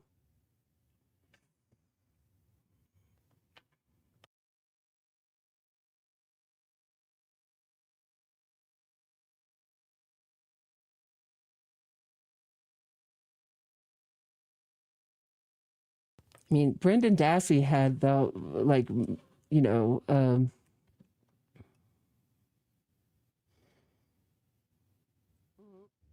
lawyers, everyone working on getting really, really clever Innocence Project lawyers, or I mean, not exact, you know, that kind of lawyer. It's a different. There's a different name to the organization than the Innocence Project, but it does the same thing. It's like the Center for the Wrongful Conviction or Justice of Youth or something like that. I'm sorry. I'm forgetting. It's a very long and involved name, but they were working on release and almost did. But they couldn't do it because what you see is a edited confession in that case. It's very edited what they show you. They don't show you the full thing. I'm surprised that Robert and Leslie. I know we had the right, Wesley. We had the this is going on a long time, much longer. What are they doing in there? How many people do they have? You know, arraignments are usually like. I don't disagree, Julia.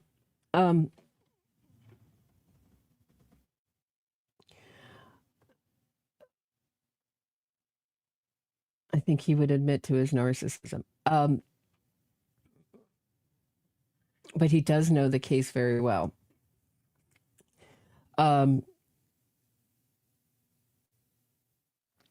mean, how long does it take to put in a plea? Usually it's like you put in your plea and we'll see you here, you know, back here for a status conference. You know, how long does this take? It seems like this is going on a ridiculous amount of time, no?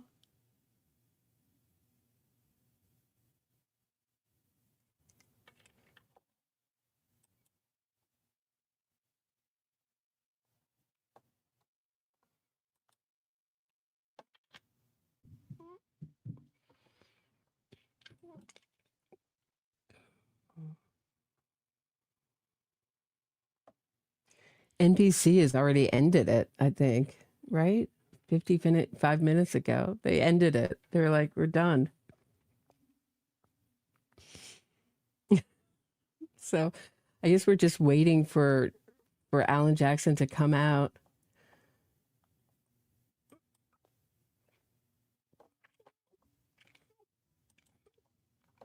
I'll just share this while we're watching, just this video of him walking.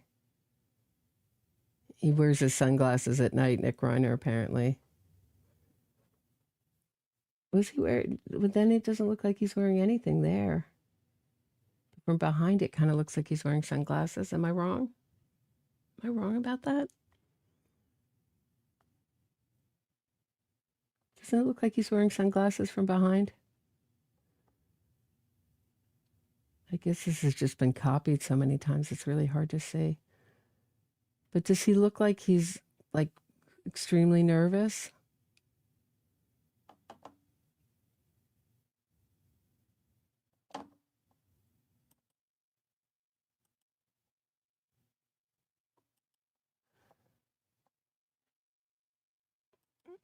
Did everybody see this video? Hold on, let me see if I can show you some of this video that came out.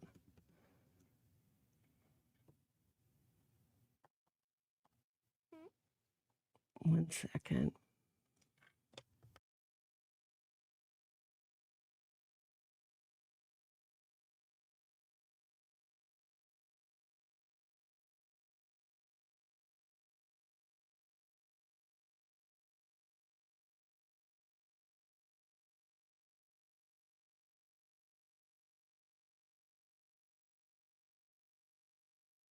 I've never seen this. Let's watch this together. I'll keep an eye.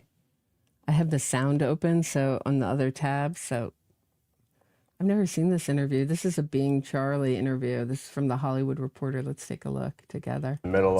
As we're waiting for Alan Jackson and co. to come out of court after Nick Reiner's arraignment, where he's expected to plead guilty, possibly. He doesn't have to this time by means of reason of insanity. He may just be a not guilty plea. We'd be very shocked if it were a guilty plea.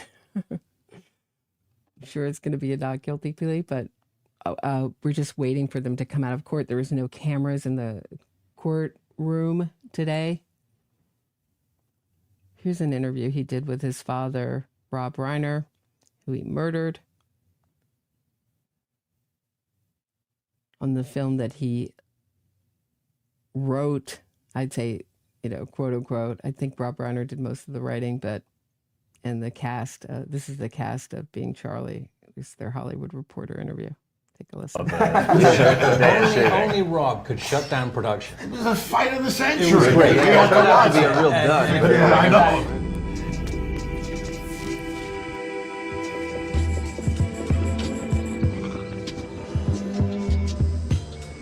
What inspired this story and what made you want to tell it?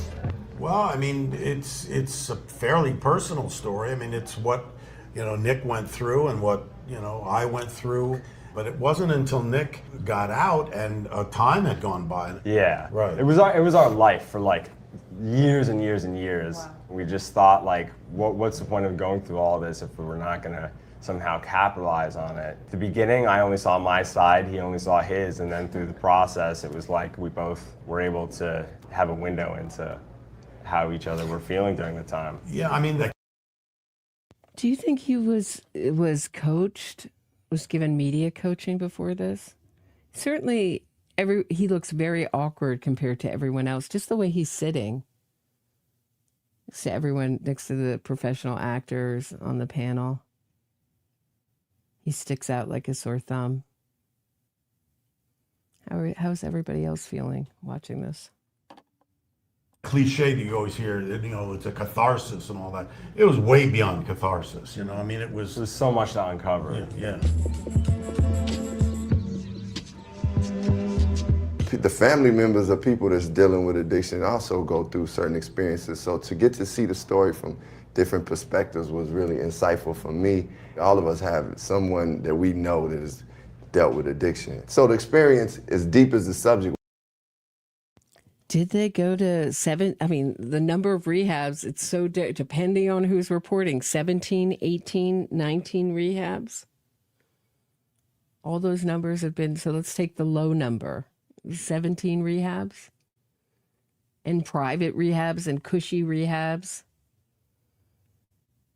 And flying with interventionists, and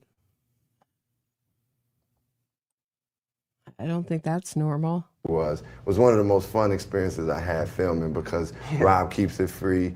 It's like he's talking shit up there and being real, just being Rob. I can't imagine that. But in a talking shit, cool, fun way. Actually, I found it that Rob. Look at Nick Reiner when he says that. Look at the mouth movements he makes. Just watch Nick Reiner when the other actor's talking. Shit up there and being real, just being Rob. I can't imagine that. But in a talking shit, cool, fun. Wow, aggressive mouth movement, huh? Odd. Way. Actually, I found it that Rob hadn't changed at all, which was so delightful. And I knew in my own mind, because I'd gone to visit him on various other sets over the years. And so Rob is just Rob. He is who he is. He doesn't change for anybody. And he creates a really wonderful environment on the set and really conducive to being creative. So he goes from making sort of a half sneer to like of a contempt to a smile.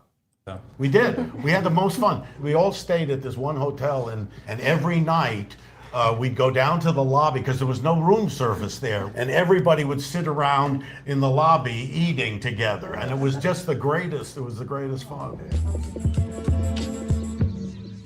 Thank you, Hollywood Reporter. Wow. Awkward. Awkward. Very awkward, right? I've never seen that interview. He looks so uncomfortable and awkward. Do we know people who've gone from cushy rehabs to homeless? I mean, this is what you get when you listen to multiple appearances of Nick Reiner on the Dopey podcast, is that he feels that he's entitled to do drugs, and that he's entitled to use his parents' money on drugs, and that he's entitled never to go, finish high school. That I don't know. This is incredible entitlement.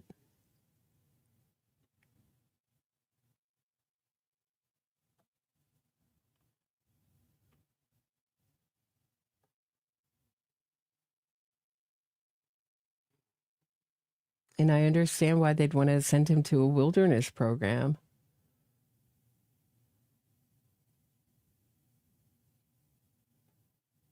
To give him survivalist skills, is to get him away from his cushy Hollywood upbringing and try to build some character.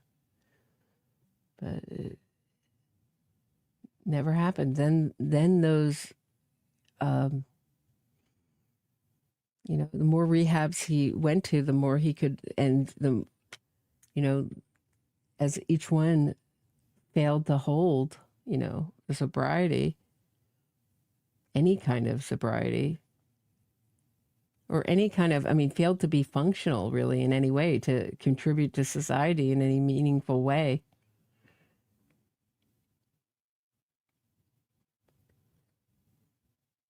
He was never a functional person with or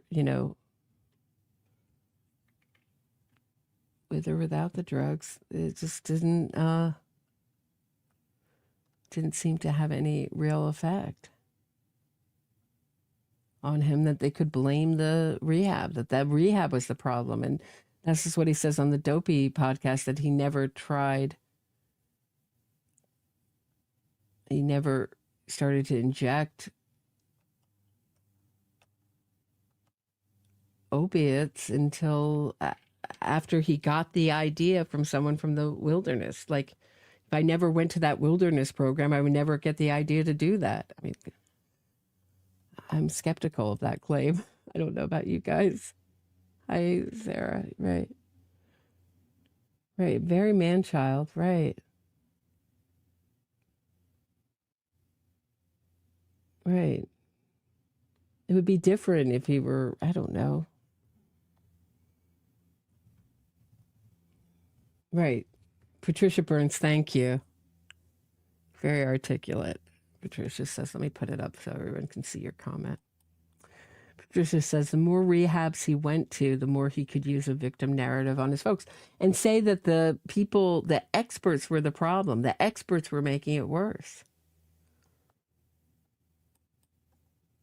I'm curious to hear, the Romy and Jake Reiner's perception of what happened when the Reiners gave up, it sounded like at a certain point, sending him to rehab. But it sounded like they had reached a crisis point where they were going to ask him to leave the guest house.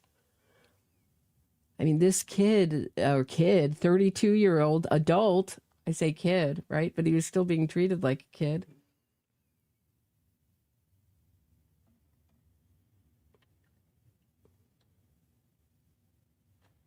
Didn't have any interests besides drugs, didn't have any talents, never wrote anything else that I know of. He talks about on one of these Dopey podcasts doing a documentary about his grandfather, Carl Reiner, famed director. That never happened.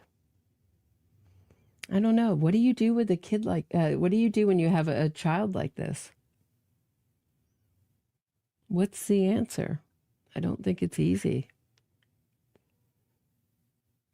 I don't think he is, Debbie, but we'll find out. I think that's some wishful thinking.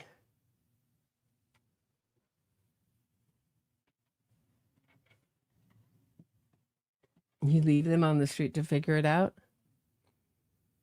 Here's my other question, okay? Were they afraid that if it got round that, Nick Reiner was homeless on the street using, that would reflect badly on them? There's Rob Reiner's son on the street. And Rob Reiner had put himself, he spoke out about his political beliefs very strongly. Would that reflect, were they afraid that it would be weaponized against him? Was it a kind of, I don't know, fear of judgment, pride? Right. Thank you, Tuesday. This is something we're going to discuss tonight. What exactly is a compassionate response? What exactly is compassion? Love is not coddling. It can actually be hard and uncomfortable. Rob was not willing to be uncomfortable. Where were the boundaries in this family? They seem to start with some ideas of boundaries, but those seem to get quickly eroded. What is mercy? Right. Yeah. Very fascinating. Hey, Tuesday, have you heard that the Rob and Michele Reiner had adopted, as kind of a surrogate son, a man first he was doing on the death row, now he's doing life for a murder in Texas? Yeah. And it sounds like Rob Reiner, TMZ wrote, they wrote all from the defense, from this killer's defense, it was a murder. He always said he didn't, he always didn't commit. The ballistic expert retracted his state, all this stuff that, all the stuff that they do to manipulate a case post-conviction. Get experts to retract, blah, blah, blah. They always say that it's so unusual that he says he did. He always maintained his innocence, as if that's something unusual. People who throw themselves on the mercy of the court and say, I did it, we don't tend to hear about those cases. The cases we hear about in the media are the cases where people maintain their innocence. The vast majority, the joke is that everyone in prison is innocent, meaning that everyone says they didn't do it. That's the majority. Where have we lost sight of that factoid? I love when they say that. Oh, you want me to pull up TMZ on that case? Sure. Hold on one second. I'll be going over this tonight, so this will be a repeat, but I have a lot to say about it, and I'll have more to say about the actual case. Hold on one second.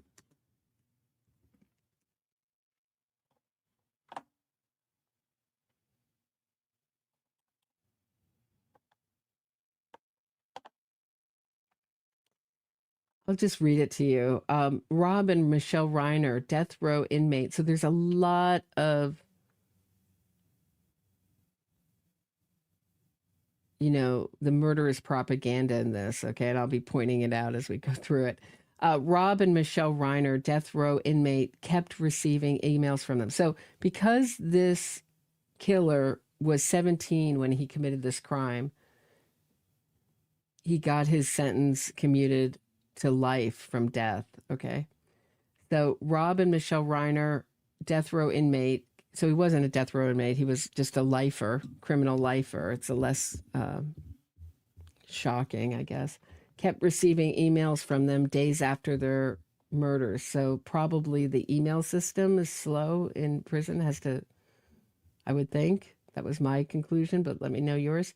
Nanan Williams, a death row inmate who was befriended by Rob and Michele Reiner, received an uplifting email from Michele hours before she was killed, only he didn't get it until days after her death, according to a new report.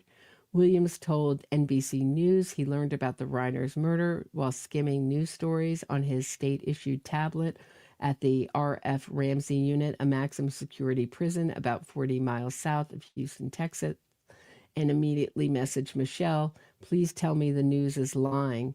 Locked up since he was 17. Oh, poor him. He was locked up for no reason, guys. They just came and got him because he was brown. It's racism, guys. Locked up since he was 17. Williams has spent his adult life behind bars after being charged with a murder he says he didn't commit. So he was charged, not convicted. Look at the language. He was charged with a murder he didn't commit. He was convicted of it, and that conviction upheld by multiple appellate courts, but never mind that. He reportedly became like family to the Reiners over the last decade after they saw a live performance of Lyrics from Lockdown, which is interesting because there's another very popular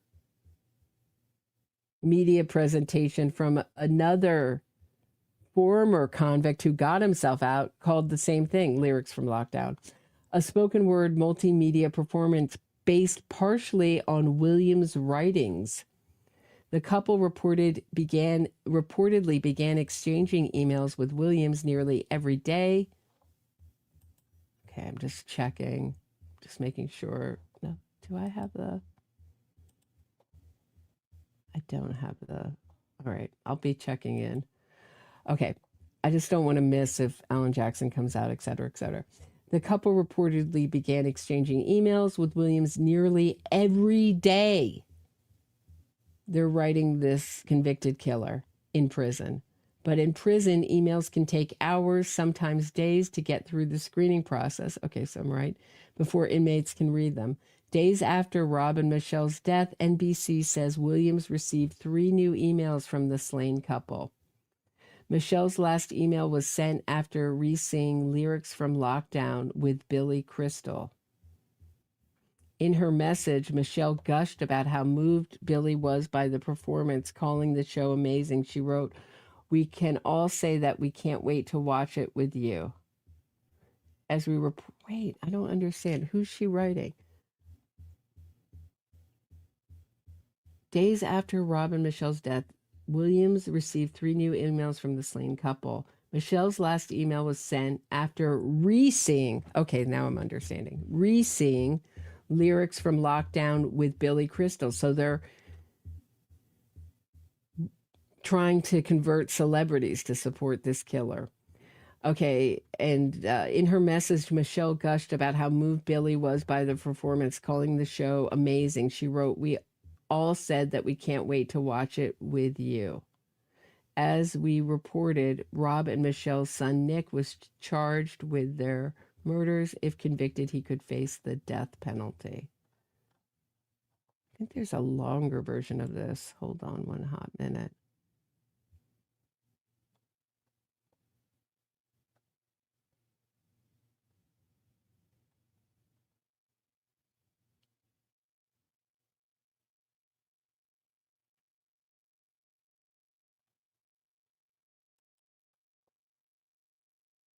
They were in rigor mortis when they were found. But, now they've made the autopsy hidden from the public. But this is, it was released and then they pulled it back.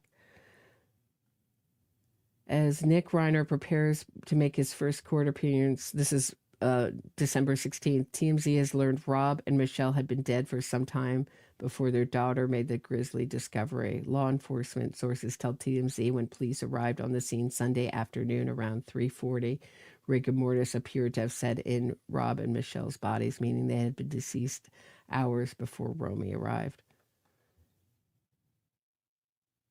Romy arrived at the house and found the bodies, then called police before calling longtime family friend Billy Crystal. Romy interviewed, okay, this is really key. Police interviewed Romy at the scene, who was then joined by a female friend, and we hear she told officers her brother Nick was dangerous. We're told she also said that Nick was living at the house, but he was not there when she arrived, insinuating he fled the scene.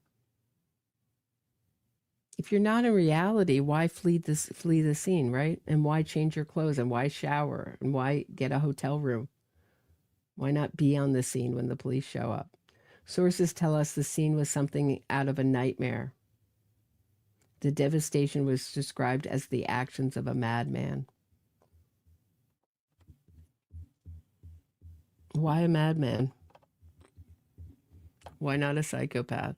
As you know, Rob and Michele were found Sunday afternoon. Their son, Nick, was located and arrested on suspicions of murder about 6 hours later. He's currently being held without bail on Ending It All watch.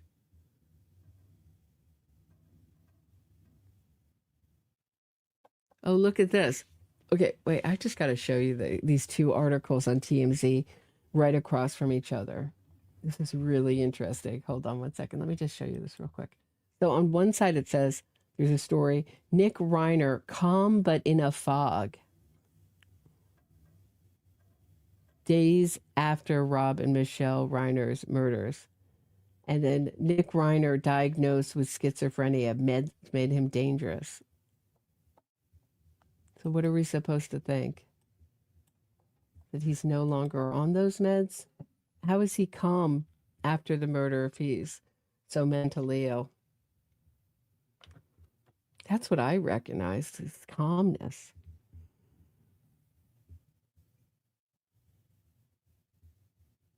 And he seems to have absolutely no remorse about any of his behavior. He talks about wrecking the guest room more than the sort of room where he stayed,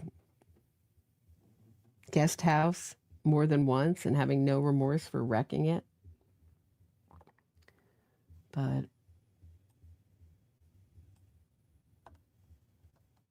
and you can see when he's arrested, he just calmly puts up his hands. I mean, he knows, like, it's not like, what are you doing? What for? What are you arresting me for? Not me. You got the wrong guys. You know, he knew right what they were there for. He told the task force eventually tracked down and arrested Reiner, who then turned over to the homicide division. Nick is currently being held without bail. So these are his arrest pictures.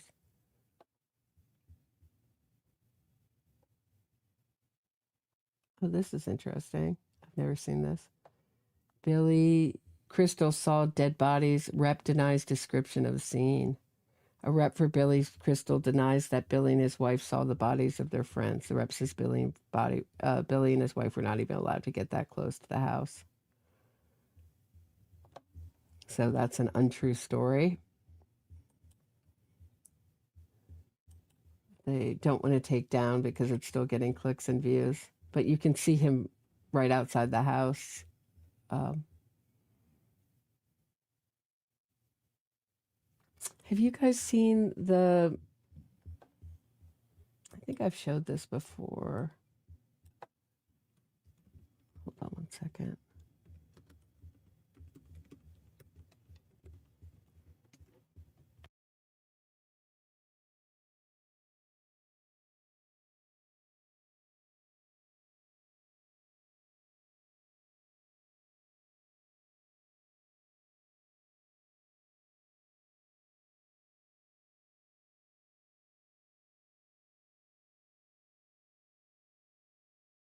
So this is Rob Reiner's assistant, Rocco, arriving at the scene.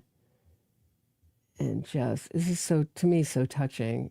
Like, just so upset and hearing about it in the media, and came down to just help. Romy and her roommate said I'd let somebody know that we were going to be coming here, but how many people are there? It's me. Well, my assistant Missy was also trying to get here before she left, but she had just said that they were going to let somebody know that I was going to come. Okay, you have an assistant. The assistant has an assistant. So the assistant has an assistant. I'm the assistant.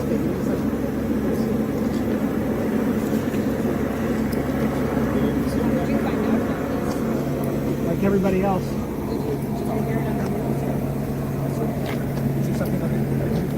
No, I don't know if I can be any assistance or help with anything, with the house, access to anything. So at this point, the detectives are going to talk with some of the family members and gather information. Right now, I think they have it in place. If family members can, if they have the number, they can get in contact. Yeah, I was trying. Is it possible to just at least let Romy and Jake know that I'm here in case they need anything?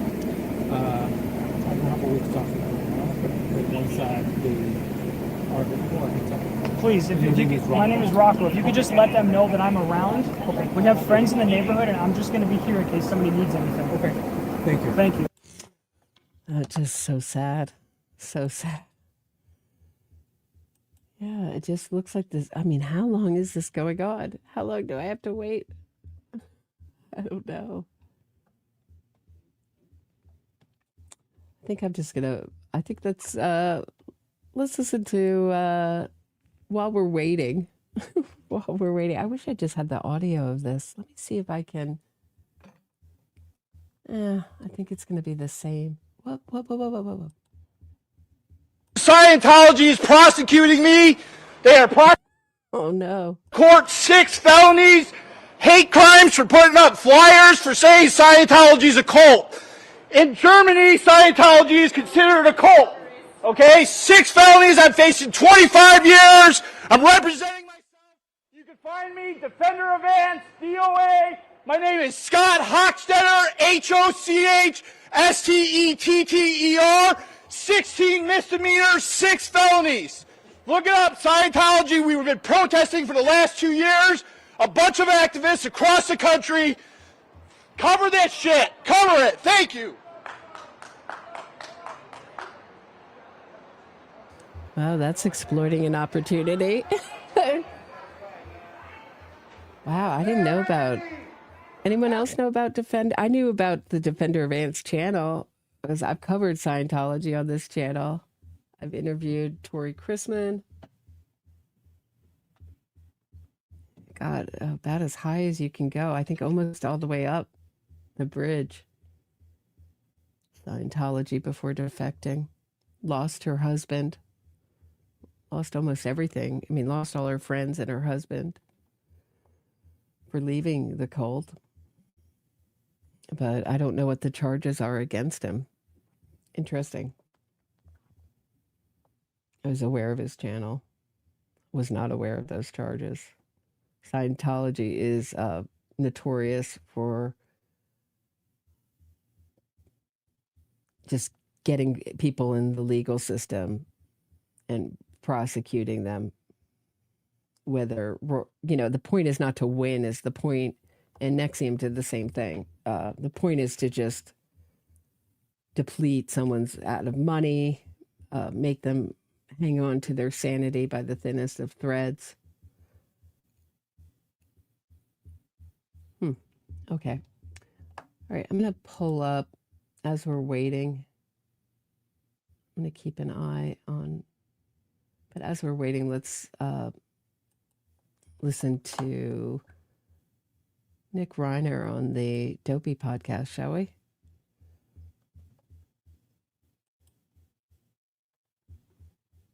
It is dangerous. I would say that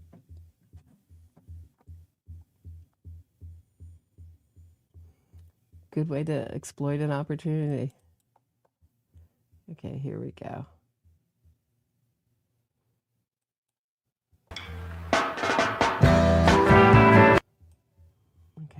Says, I think there will be much more to this horrific tragedy than meets the eye.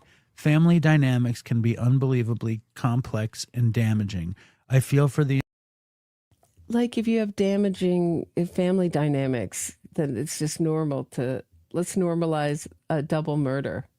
Yeah, family dynamics are damaging. Give me a break. Are you back to work Tuesday? All right, I'll see you. Thanks for stopping by. Nice to see you. Let's chat sometime. Entire family, for someone to come to the point where they allegedly murder their parents in such a horrendous way, there will be a lot of factors at play.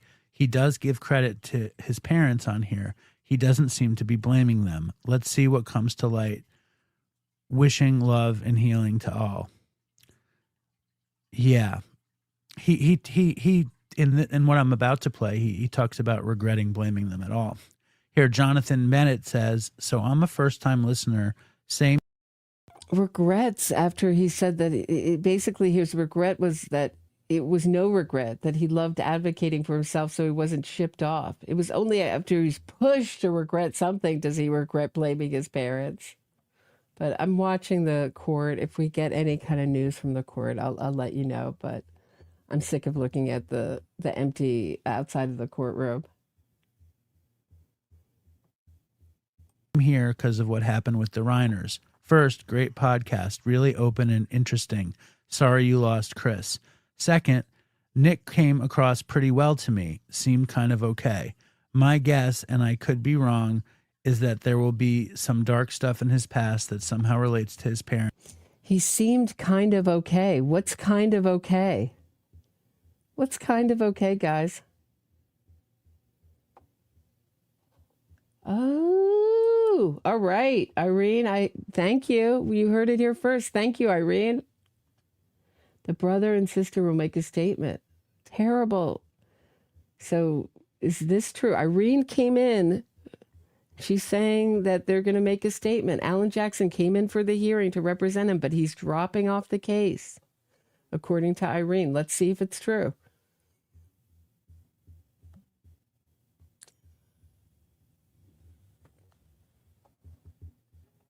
I'm not, I hope you'll appreciate that I just want to be accurate on here.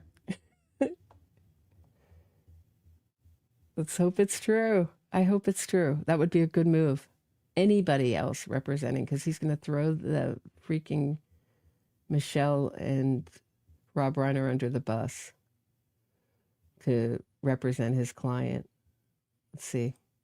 Or maybe this is something that Nick Reiner himself has devised. And that he just couldn't get over. And that with time, this turned into uncontrollable rage and resentment, but who knows? And then Michael Trengrove says, wow, imagine if he just stayed clean. Yeah, I mean, same with Chris. C says, honestly, the Dopey podcast is the only reason I'm familiar with the Reiner family. I saw the initial headline. Okay, to give you guys some background, Chris was also a rich kid from Boston who co-hosted this podcast, who relapsed and sadly died. But Nick Reiner is still alive, but thanks to Nick Reiner, do you see how they're normalizing this and medicalizing it? If he only stayed clean, then obviously if he'd stayed clean, there wouldn't have been the conflict between Rob and Michele Reiner. But they're going to try to make like it's normal if you're using drugs to kill two people, including your parents, who love and support you and are supporting every part of your existence and are still supporting they're paying for, the victims in this case are paying for the perpetrator's defense, high profile defense attorney. I mean, the best thing that Romy and Jake Reiner could do is pull the money and give him a public defender.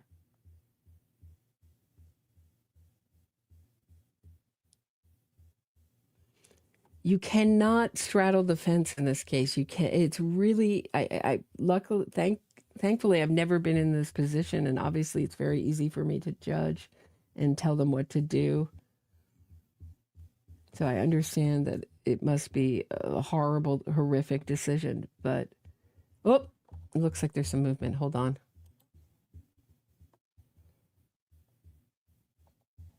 Hold on 1 second. Let me just...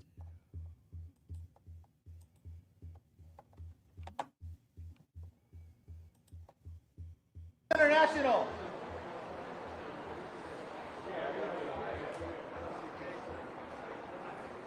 You guys ready? You guys ready? You guys ready? You guys ready? Oh, wow, hey, the superstars are here.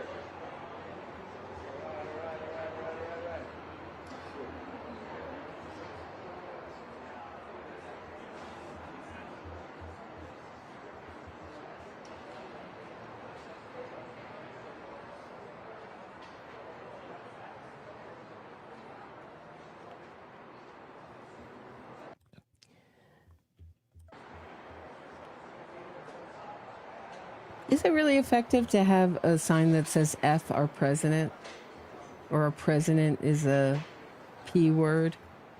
I mean, wouldn't it be better to be more specific as to what your gripe is? Instead of just ad hominem attacks. There's always, true crime. I remember when I was covering Ghislaine Maxwell's trial, there were wild signs outside that courthouse. Very anti-Semitic signs, and all sorts of odd people are attracted by true crime. So it looks like this is done.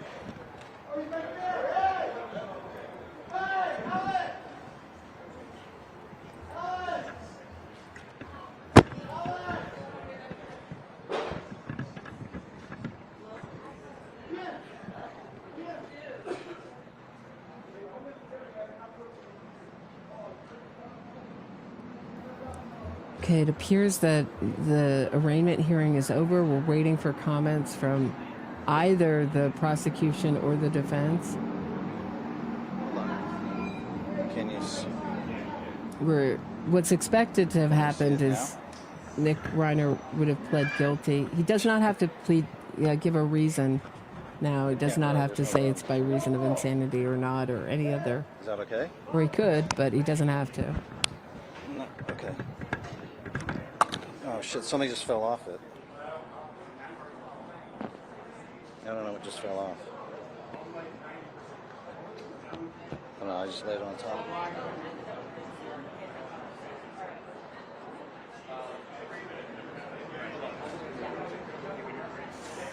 Got the press on the ground, adjusting the mics, maybe messing up the mics. TMZ is reporting Alan Jackson's off the case, according to Irene in the comments, and that the Romy and Jake are expected to make a statement. Let's see if that happens. Certainly.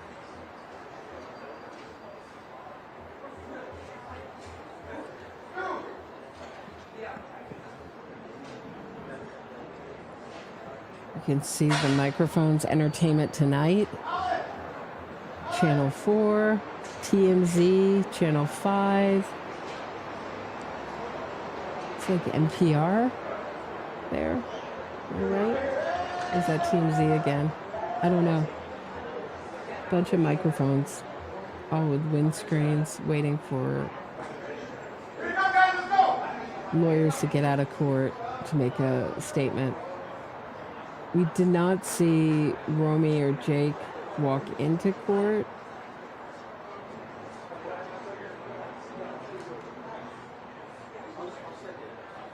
This was expected to start at 8:30 in the morning, California time, which would be 11:30 here. It's now 1 o'clock. Thanks for hanging out.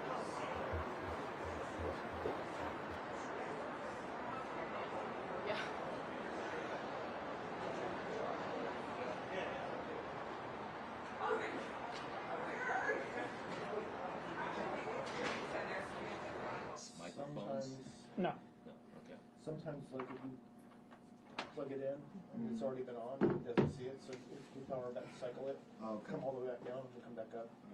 Hey there, That helps with me a lot. I'm ready to establish this connection. I'm going to restart it because it's not showing a picture right now.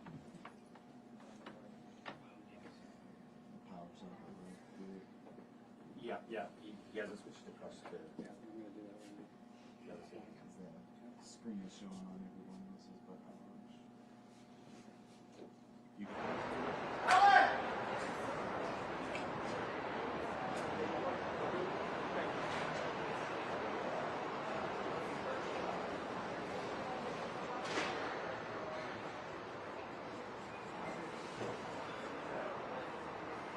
Yeah, what was that angle? Odd, right? I don't know. I'm keeping an eye on another live stream. Oh, they're going back to the original. This is the earlier. Is this the footage from court today? This is the judge who, but her hair looks exactly like it did December 16th. Was it December 16th when he made the plea? Sometime in December.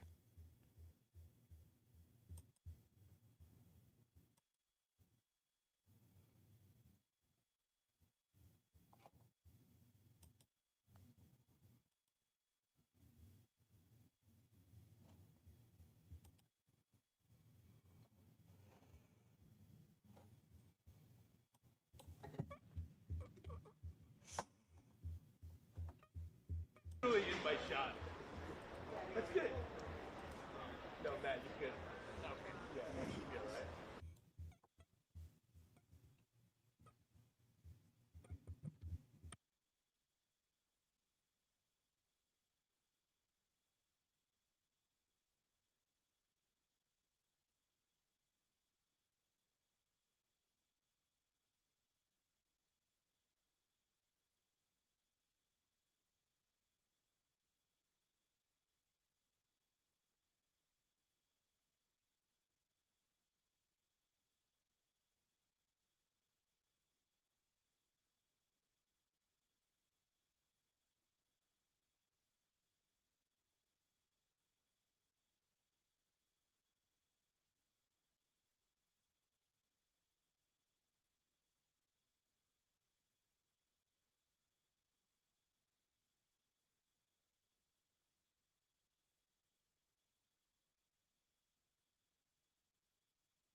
So we have a close shot on the judge, Honorable Therese McGonagall. She's a judge for the Superior Court in Los Angeles, California, appointed by Governor Jerry Brown on November 19th, 2018. She's registered without a party affiliation. She obtained her undergraduate degree from Santa Clara University. Reiner, case number 25 CJC F08098. Good morning, Your Honor. Alan Jackson, on behalf of Mr. Reiner, who is present in court out of custody. I'm sorry, in custody. Thank you. Good morning, Your Honor. Habib Balian for the people. Your Honor, we have a matter of housekeeping that I'd like to address in chambers in dealing with the 10 subpoenas that are outstanding. There are 10 current subpoenas that are outstanding. We would ask that body attachments be issued and held for each of the 10, specifically with subpoena number 4 on the list and subpoena number 10 on the list. Counsel for both of those individuals or those parties have appeared in court. They're here with us today. We have no principled objection to an extension of time for them to comply with the subpoena, but to maintain jurisdiction, we would ask that body attachments be issued. I don't have the list. I'd like to get a copy, and I haven't seen the proof of service, but I assume the court. Counsel for 4 and 10 present? Yes, Your Honor. I'm not sure which number I am. Number 10. I'm counsel for number 10, and we do object to issue if that would resolve the court's concerns about retaining jurisdiction. However, we see no reason, given our appearance and the fact that we are here to issue a hold of body attack. And counsel for number 4. In council number 10's statement, I don't see the necessity for issuing a body attachment. I too will stipulate the jurisdiction without necessarily waiving any objections we ultimately may make. But given my newness to the matter, I don't see the necessity of having a court order issued against an individual in this circumstance. Fair enough. As to Thank you, Your Honor, and just to be clear, we do also reserve all of our objections. yes, and so, but as to the remaining numbers, that's 1, 2, 3, 5, 6, 7, and 8. Those the court will issue body attachment and hold it until the next court date. And 9. And 9. And 9, thank you. We have no objection to counsel's representations, given the fact that both have graciously submitted to jurisdiction with regard to 4 and 10. We think that's appropriate. Thank you. Once again, the court will issue and hold 3, 5, 6, 7, 8, and 9. Thank you. Until the next hearing date. And we'll Does the court have a list? It does. The court will seal that list as well. We've asked people have a copy or list? We've asked that the court seal it specifically because it is ongoing defense investigator data or evidence that we recover or we get, our counsel on behalf of Mr. Reiner gets, and that is discoverable. We'll comply with all, or counsel will comply with all discovery obligations at that time. Can you address the counsel's request to provide a copy to the people? That's the point. We think that should not be done because that would implicate ongoing investigative efforts by the defense, and it would compromise Mr. Reiner's right to a fair trial and his right to maintain his investigation with some level of confidence or confidentiality, I should say. But at this time, the court would just seal it until the next court hearing date. Thank you. And how else would you like to proceed? Your Honor, at this time, I, on behalf of Horton, Jackson, and Quinn, and with Mr. Reiner's understanding and consent, would ask to withdraw as counsel's record based on the conversation that we've had in chambers and the explanation that we've provided to the court in chambers. We feel that we have no choice at this juncture but to withdraw as counsel and ask to be relieved. The Public Defender's Office has been notified. We've had conversations with them. They are here. They're staffed. They're ready to take over. My understanding is they're ready for the appointment immediately, forthwith. Good morning, Your Honor. Kimberly Green from the Public Defender's Office. That is correct. So the court will case, and so that firm is relieved as counsel of record, and the court appoints the Public Defender's Office to represent Mr. Reiner. Thank you, Your Honor. Current counsel turn over any items that they received. We will absolutely comply with that. We've already begun the litigation has been met. Your Honor, there's a protective order issued by the court in place regarding the handling of discovery. Order that's remaining in place for now, and we will serve a copy of that on the Public Defender's Office along with the discovery we provide. Yes, the court will order that order. Preclude me from giving Mr. Bailey raises a very sage point. I'm under a protective order not to provide our discovery to anybody else. That would text providing the information only to Ms. Green in her office. Then I can be in full compliance with the protective order. Anything to the people, any response to that request? No problem. I believe the protective order spells out that it covers Mr. Jackson's firm as well as any successor counsel. Thank you. So you can provide everything to Ms. Green. Thank you. Thank you. Anything further? Back on the record in People versus Nick Reiner, case number 25 CJC F08098. Good morning. Kimberly Green here at the Public Defender's Office on behalf of Mr. Reiner, who again is present. Thank you. Good morning, Your Honor. Khalid Bailey, representing the people of the state of California. Thank you. Your Honor, with the court's permission, we'd asked to put over the arraignment one last time to February 23rd, if that date is appropriate. That date is fine. Court. Thank you, and I will work with Ms. Green to get her discovery prior to that date. I'll take a waiver for your entitled, you have a constitutional and statutory right to a speedy arraignment. Your counsel, Ms. Green from the Public Defender's Office, is requesting that your arraignment be continued to February the 23rd, 2026. In this department, do you waive your right to be arraigned today so that your matter may be continued to February 23rd, 2026 for arraignment? Does counsel join that waiver? I do. The court finds that the defendant has made a knowing and intelligent waiver of his right to a speedy arraignment, and that his counsel of record joins in that waiver. Matter set for arraignment in this department, February 23rd, 2026. Bail remains at no bail. Anything further? No. Okay, thank you. Thank you. Thank you. That's the end of that one. So I'll loop it.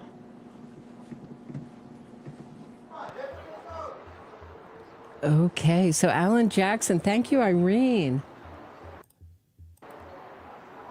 Alan Jackson off the case. So now, does this have to do with California law or does this have to do with the family wishes? But there is California law that forbids the perpetrator from using the inheritance or the funds of the victim to fuel their campaign. Is the money pulled because of California law, or is the money pulled because of Romy and Jake Reiner, the surviving, the siblings of Nick Reiner, not killed by Nick Reiner, his younger sister Romy Reiner. Nick Reiner is the middle child, and his older brother Jake Reiner. Was this their decision? Was it their decision due to the pressure from being alerted about California law? Because so seldom do these victims' rights laws actually get put into use.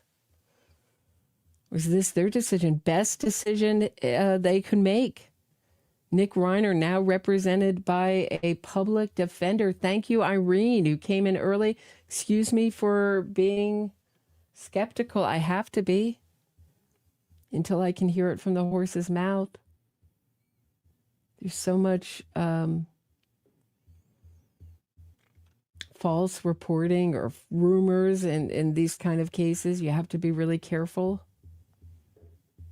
I like to hold off until I can actually hear it myself. But Irene was hearing this being reported on TMZ pre this hearing. So thank you, Irene. But what a excellent decision by Romy and Jake Reiner to let their brother be defended finally, to stop using his parents' money. I mean, he was using it after the murders, going to a hotel room, a $400 night hotel room, paying for it with a credit card. I would think that any funds that he got from the 2015 movie Being Charlie, for the script for that, and even the small, money he gets from the Writers Guild, if he's a member of it or whatever,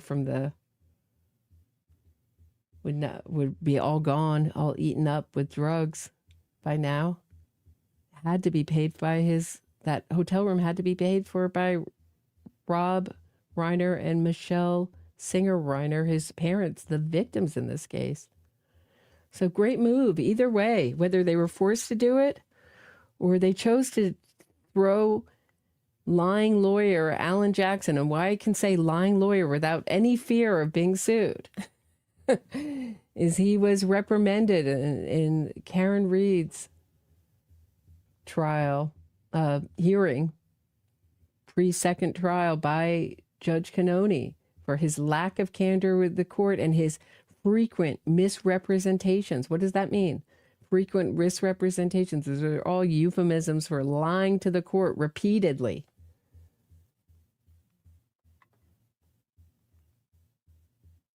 So great move. He is no friend to victims' family members.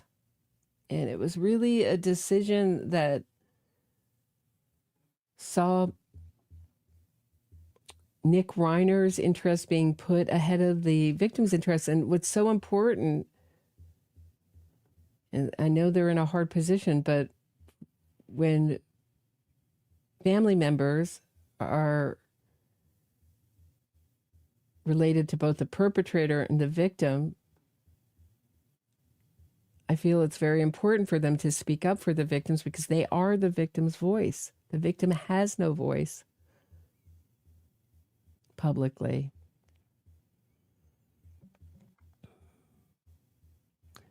So it will be a little bit less of an exciting, if this goes to trial. This may end in a plea deal. I think Nick Reiner wants a trial, though. We'll see. To throw his parents under the bus, although he's incredibly self-interested. If given a good enough plea deal, he might plea out. Who knows? But he might want to roll the dice with a trial. And since now the people are paying for his lawyer,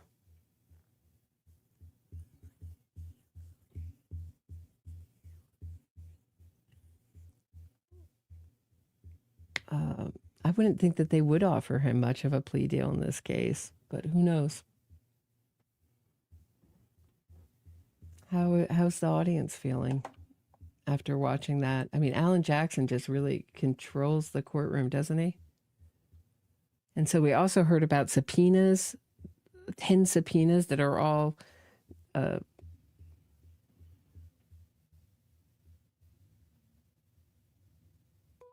it sounds like having to do with the case that they won't be made public.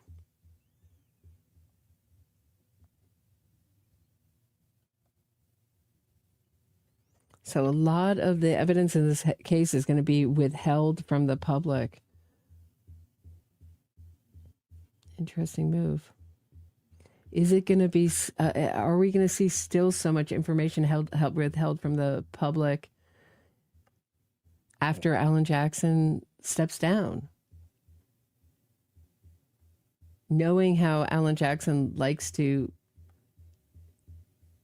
spearhead pre-trial innocence fraud campaigns, is this a move by the prosecutor to protect the evidence in this case and protect their case? Sounds like it, but will they continue protecting their case now that Nick Reiner is being represented by a public defender? Curious to see. Pretty interesting hearing there. I'd love to know what the subpoenas are about. There's 10 of them.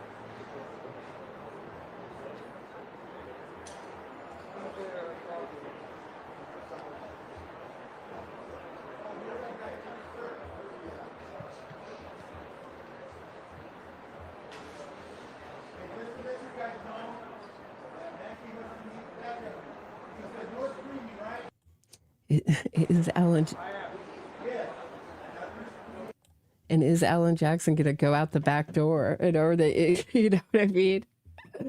Are they going to be waiting forever for no one to give a statement in this case?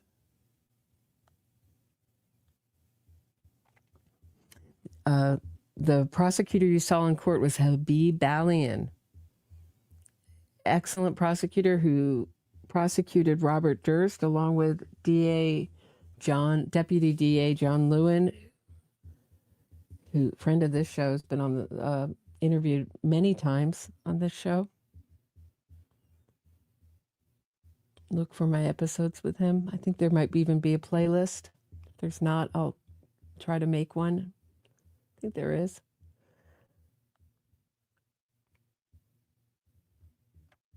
But we can look at his closing argument just for his style. We can watch it together. But we're just waiting for Alan Jackson or Habib Balian or Romy and Jake or someone representing Romy and Jake Reiner to make a statement. How's everyone else feeling? Someone said that Alan Jackson, once the camera's on him, Melody, was funny. I mean, he asked the judge for something, he got it immediately. I mean, it's just...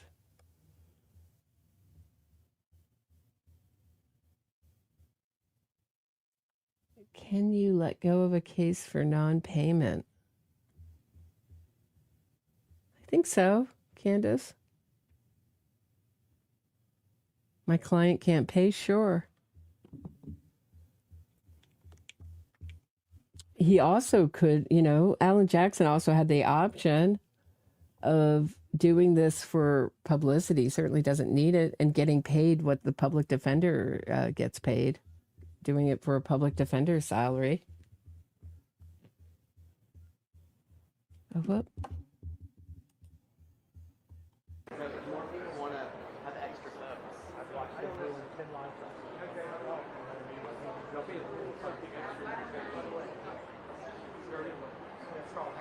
Good, how are you? Wonder when I might be exposed to the process.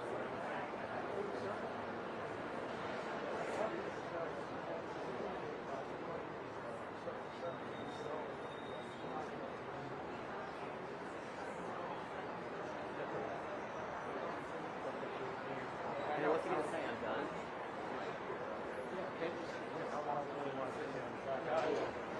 But it's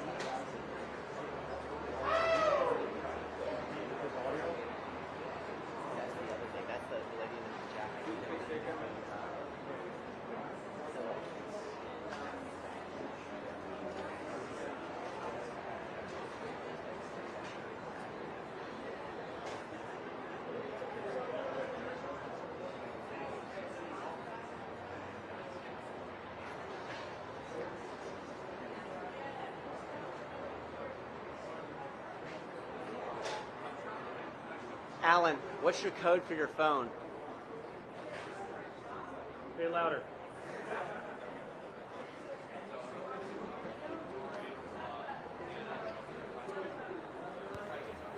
I think Alan's going to have to change the code on his phone.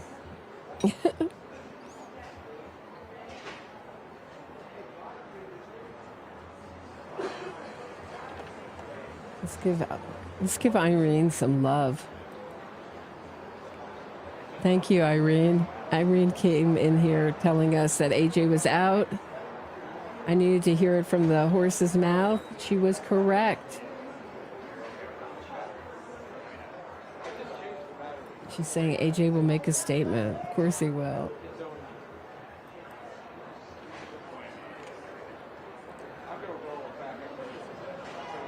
I'd love to know the reason, though. I'd love to know the reason.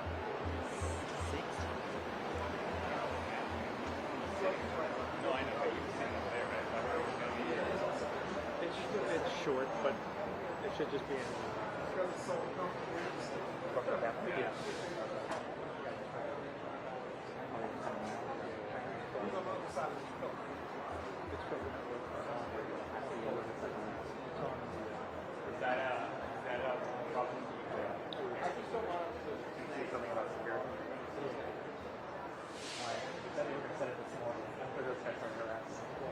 How's it going? Are you guys building a wall? Yeah, that's what we're going to do. This gentleman suggested that. So if you want to join our wall, I'll join your wall, yeah. Look at the guy, which I don't want to do.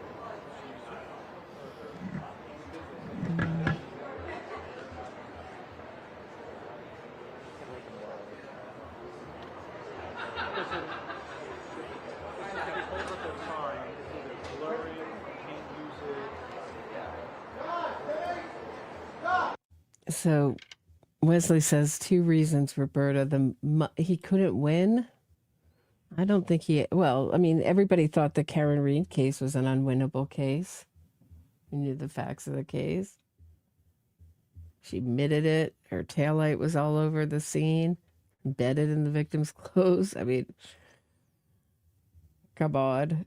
Her own expert said that her taillight couldn't have been broken by the love tap that she did that morning at 5:08.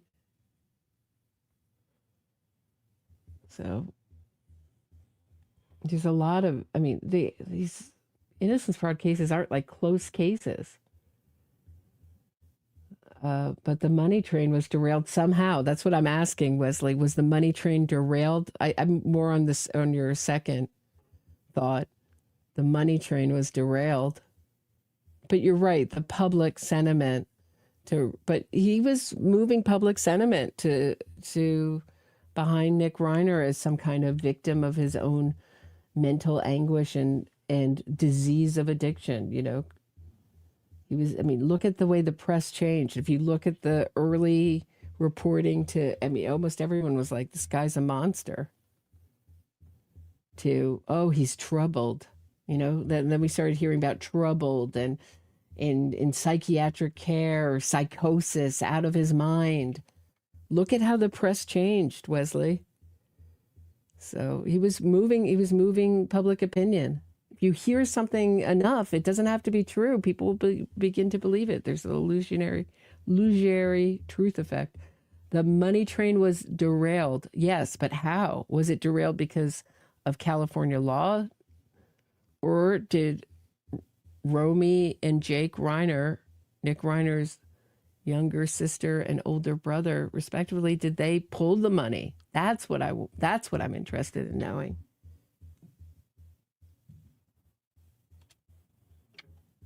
Because, we can have laws on the books, but so often victims' rights laws they aren't bothered with.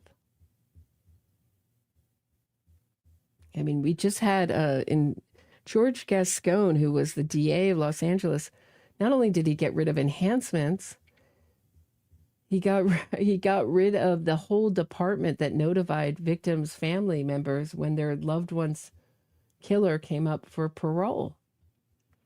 So that the family members didn't know and couldn't take part in the process because family members' voices are so powerful in those parole hearings. So now he got voted out of office. Now, thankfully, Nathan Hochman is now the DA of Los Angeles. But, I mean,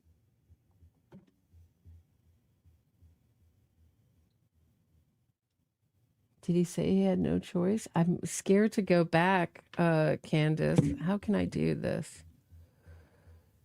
How can I go back? I mean, I know I can go back, but am I going to miss it if I go back? I guess I can. Let me open it up in another tab so that if someone comes out, I won't miss anything. Okay? All right, Candace, hold on. Please hold.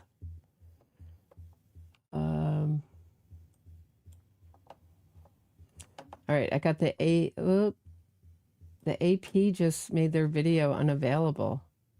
Interesting. Other people have given up waiting for these people. Have they? Or they've opened it up on...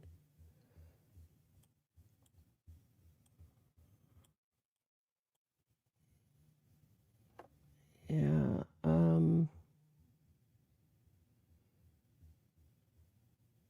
Whoa, Court TV's playing something else. Let's see.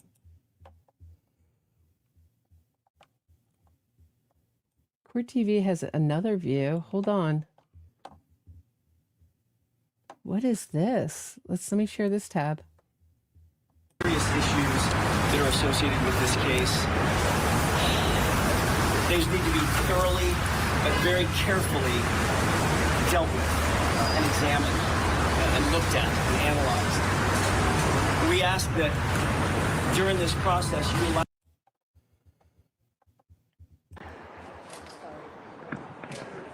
Excuse us. Yeah, right here. Good morning. As you know, my name is Alan Jackson. This morning, I had to withdraw as Nick Reiner's counsel. Circumstances beyond our control, but more importantly, circumstances beyond Nick's control, have dictated that, sadly, it's made it impossible for us to continue our representation of Nick. I'm legally and I'm ethically prohibited from explaining all the reasons why. I know that's a question on everybody's mind. We expect the public defender to step in. They've already been appointed and very capably protect Nick Reiner's interests as he moves forward through the system. But be clear, be very, very clear about this. My team and I remain deeply, deeply committed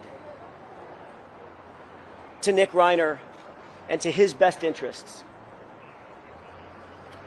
In fact, we know, we're not just convinced, we know that the legal process will reveal the true facts of the circumstances surrounding this case, Nick's case.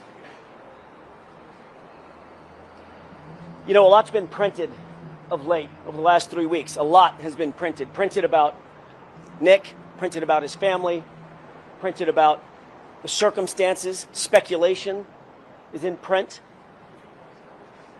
On December 15th, in the early morning hours, I was in New York at the time, and I got a call. Me and my team, we dropped everything. And for the last 3 weeks, we have devoted literally every waking hour to protecting Nick and his interests. We've investigated this matter top to bottom, back to front.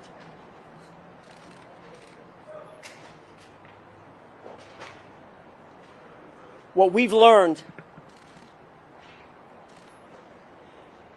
and you can take this to the bank, is that pursuant to the laws of this state, pursuant to the law in California, Nick Reiner is not guilty of murder. Print that. Print that. We wish him the very, very best moving forward. And that's all I have today.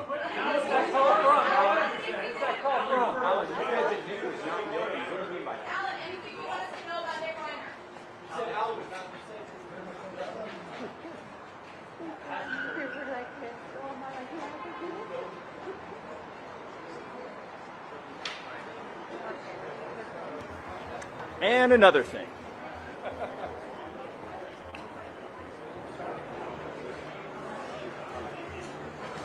Alan Jackson doing what he does best, going to bat for guilty killers. No, I will not print your... So it sounds like he got pulled off due to California law. That to me sounds like California law. Yeah, no explanation. My conclusion is California law forbid him from using the Reiner funds for his defense. That's what it sounded like to me. But let me know what you heard.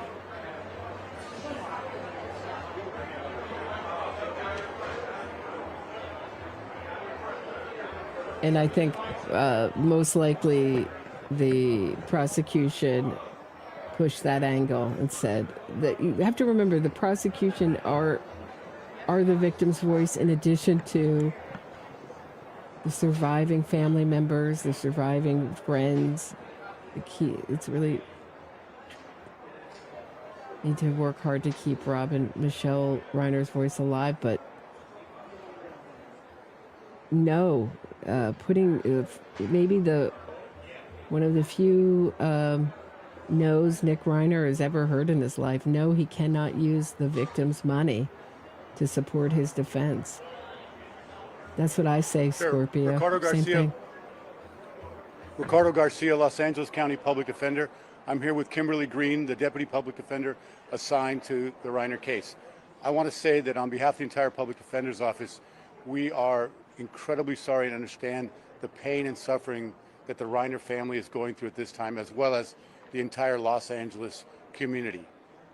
The Public Defender's Office and the entire staff, our hearts at this time go out to the entire family. We hope that the community will also understand that this is a challenging time for the entire legal process. We ask for your patience, your understanding as we navigate this process through the legal system, and that we will be available as we can be to address your questions when appropriate. Thank you. We learned, I believe last night or yesterday, that we were being substituted in.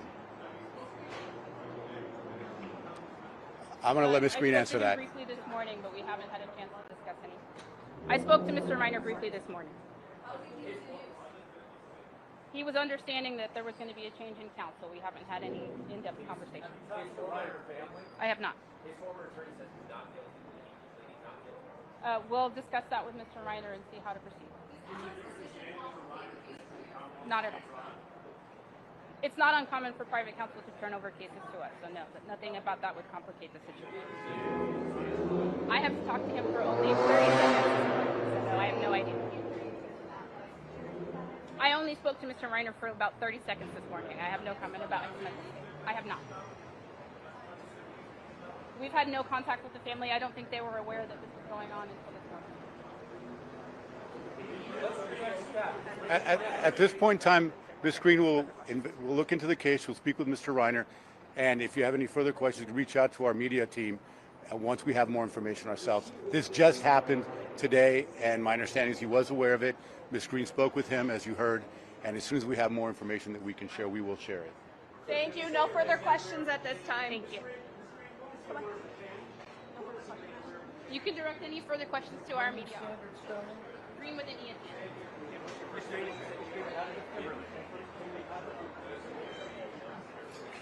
Guys, stay there. Hoffman is coming out. Don't move. Okay? You all behave. Hoffman is coming out. Behave. They say the DA is coming out. Is the prosecutor going to talk? Usually they don't. I'll hang out for a second, but that seems to be... So if you're tuning in late, Alan Jackson has stepped down. Well, it's already... Patty, it's already... Hey, Patty, nice to see you. It's already California law. Oh, here's... Good morning. My name is Nathan Hochman. Hochman. I'm the District Attorney of Los Angeles County. With me is Habib Balian. He is the Assistant Head Deputy of Major Crimes. He will be prosecuting this case. I'm here to make 3 points, and then I will not be taking questions afterwards. In our criminal justice system, every defendant is entitled to a lawyer who will zealously represent their interests and do so effectively. So too is Nick Reiner, whether it's Alan Jackson, someone from the Public Defender's Office, or any lawyer. He's entitled to that lawyer, and we'll make sure he gets that lawyer. Second point, in the process of dealing with that lawyer, we will make sure, the DA's office will make sure, that that lawyer is provided with full discovery of all the facts that pertain to this particular situation, whether it's interviews, whether it's any type of video, whether it's any type of expert reports. We'll make sure that that lawyer gets the facts necessary to effectively represent their client in a court of law.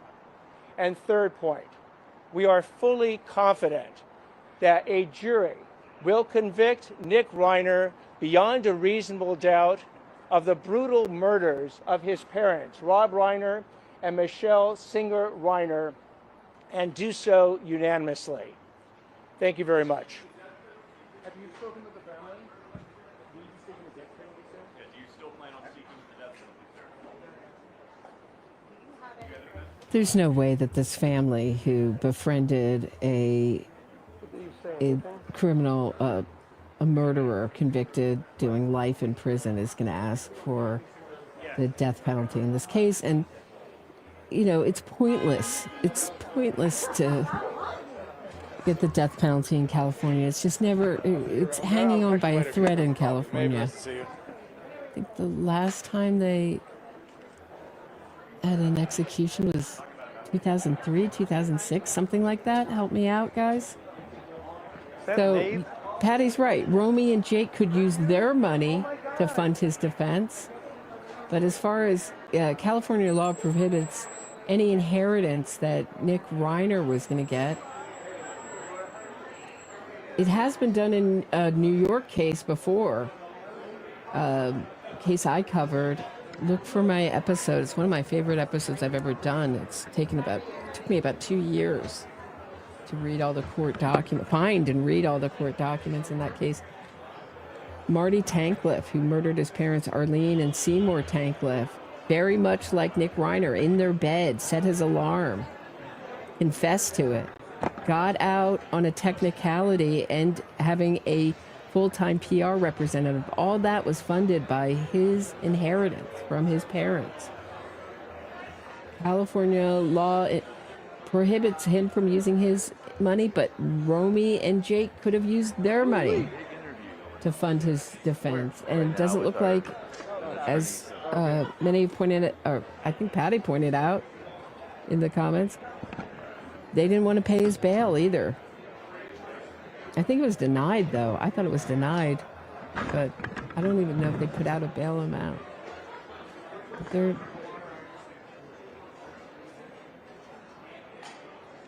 AJ did Karen Reed for something like $250,000, something from 200,000 to 250,000. She talked him down. So I mean, it's not crazy amounts of money.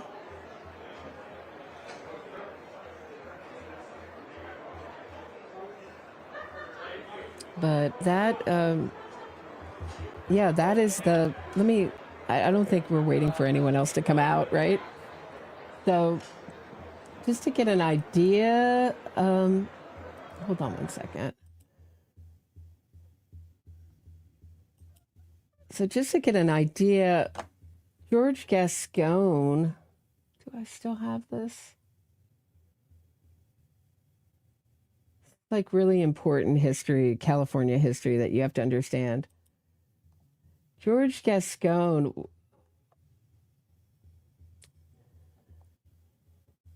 used money from the Open Society Foundation. Let me just mute this. Hold on one second. It's in my ear. The Open Society Foundation money, which is George Soros's organization, and funded the run of former defense attorneys and kind of pro-criminal prosecutors, so that when they got in court, there would really be two defense attorneys talking to themselves in court. Nobody was there representing the victim's family, and the entire court's interest, from the prosecutor to the defense attorney, was the accused or the convicted's interest. And they did this all around the country. They ran former defense attorneys for district attorney and won. And so, as I said before, I'll repeat myself, when George Gascon was DA, before Nathan Hochman ran and won against George Gascon, he was doing things like getting rid of enhancements so that criminals did less time, not prosecuting criminals, getting rid of the entire department that notified victims' families when their loved one's killer got up. So this is about a minute-long clip of George Gascon from his own mouth talking about how they did this. Take a listen. We literally started looking at the map of the U.S. and we were trying to identify strategically what are the urban centers where is anybody that could be considered a progressive prosecutor. There were a couple of people that had been nibbling in some areas, but we just couldn't find one. So one of the conversations was then, how do we go about creating a movement here, which actually eventually led to Open Societies Foundation, which is a George Soros Foundation, putting almost $50 million in 2014 through the ACLU to begin the movement. And people like Larry Krasner and others came to my office while they were running for office. In some cases, we identified people to run for office. And then many would come in after getting elected. They send their people in. So like, for instance, Larry's number 2, at one point spent almost a month going in and out of my office. Okay, so that was George Gascon with the accent on the right side of your screen, talking about how he took, it's very quick, you got it, if you're not familiar with this, he took almost $50 million from the Open Society Foundation, George Soros's charity, via the ACLU, and funded the campaigns. You don't need much money to win a district attorney campaign. Funded what he called progressive, what I'd call pro-criminal, former defense attorneys and former public defenders run for district attorney all over the country. Because he represented that kind of what he'd call, pro-criminal, what he called progressive prosecutor that was a disaster for Los Angeles. So very thankful that Nathan Hochman is now at the helm of this. And who knows, what would have happened had George Gascon been the prosecutor in this case. Does everybody understand that? It was very quick, right? I know people say, always say, when, Soros prosecutors, it's a conspiracy theory. No, it's not. There, you heard it from the horse's mouth, how it happened. $50 million of Open Society Foundation money funded.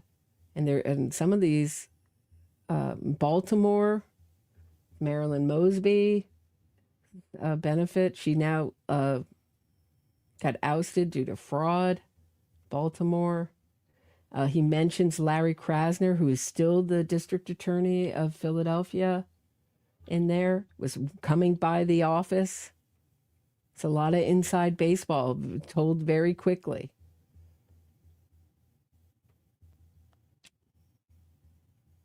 But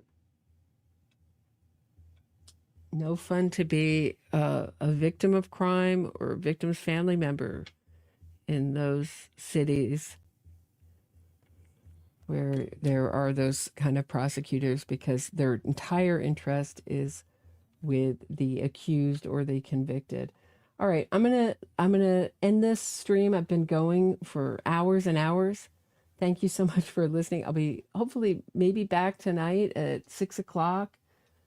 Talk some more about this. But what a shocking turn of events. Alan Jackson's off the case.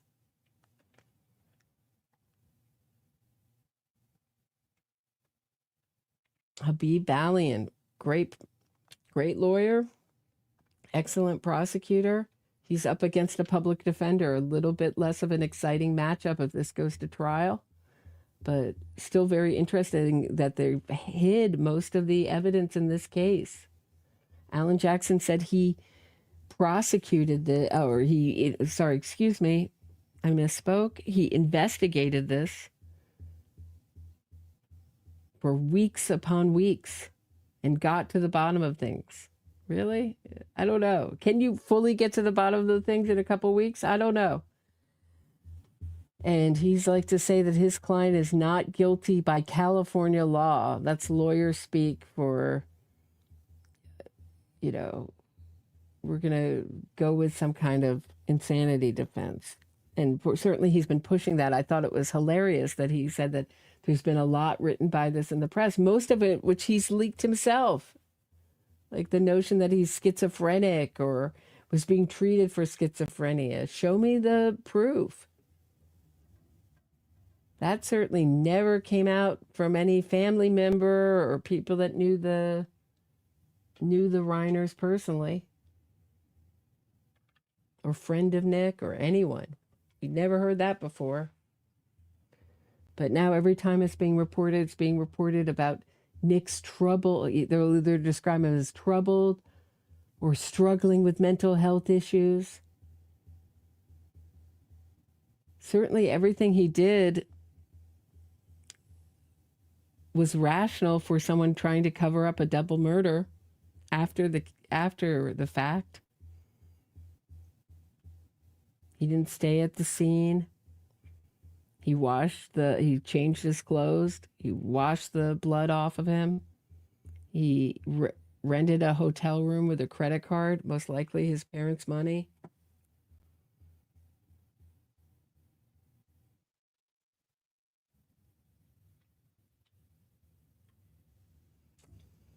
Wow. Okay. Stay tuned. More to come. When we also heard from the new public defenders, they seem like they just talked to Nick Reiner for a few seconds. They seem to be, it'll be a handoff of information from Alan Jackson to Nick Reiner, Nick Reiner's new public defenders. But I think that if I had to guess, when either Romy and Jake Reiner, the older brother and younger sister of Nick Reiner, Nick Reiner's the middle child, decided they didn't want to use their inheritance funds to defend their killer brother. Or maybe after talking to Nick Reiner and seeing his lack of remorse, everything he expresses seems to lack remorse, so we don't want to spend our money defending our brother. and he can't use his part of his inheritance. It's against California law. So whatever reason it is, it's a reason that doesn't make Nick Reiner look good. That's what I got from Alan Jackson. And my thought is most likely they thought he was going to be using his part of the inheritance, and that's against California law. They're not going to use their money to pay for Alan Jackson. But we saw Alan Jackson's exhibits person in the Karen Reed case behind him. I guess he's an intern now at the firm behind him. If you cover the Karen Reed case. All right. See you guys at 6. Let's talk about this at 6. Thank you, Irene, for giving us a heads up on this. Alan Jackson off the case, no longer. Great move for anyone who cares about victims' rights and cares about victims. He's off the case in this. Now the public defenders can throw Rob Reiner and Michele Singer Reiner under the bus in their defense of Nick. It's the best they can do, the best that they can get is, we've heard right after the murders, that's what the family wanted. Maybe they've changed their mind for Nick Reiner to be confined to a psychiatric institute. Maybe they've changed their mind and want him to see prison. We don't know. There's certainly, I will be looking for any kind of statements from the family, and I'll keep reporting on this at 6. All right. Have a great day, everybody. I'll see you at 6. Thanks for listening and watching with me.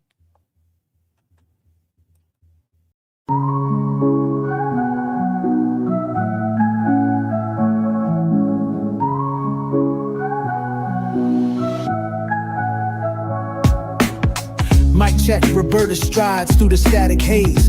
True crime Gotham where the shadows play their plays. Fraudsters fold when a spotlight beams. Fact focused queen busting propaganda schemes. Glass shatter lies echoes through the streets. Standing for victims, giving voice their beats. NYC pulse, truth sharp as night. Roberta exposing, she's the anti-fraud light.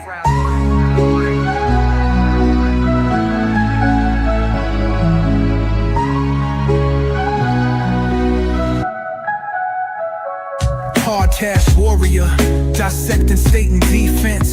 Twisted innocence, claims breaking pretense. Gotham's truth seeker cuts clean with the blade. Facts in the forefront, no justice gets swayed. Cold facts drip heavy, real talk unfurls. Cracking cases open like oysters with pearls. Innocence gimmicks crumble to dust in the wind. For victims, her creed, justice till the end.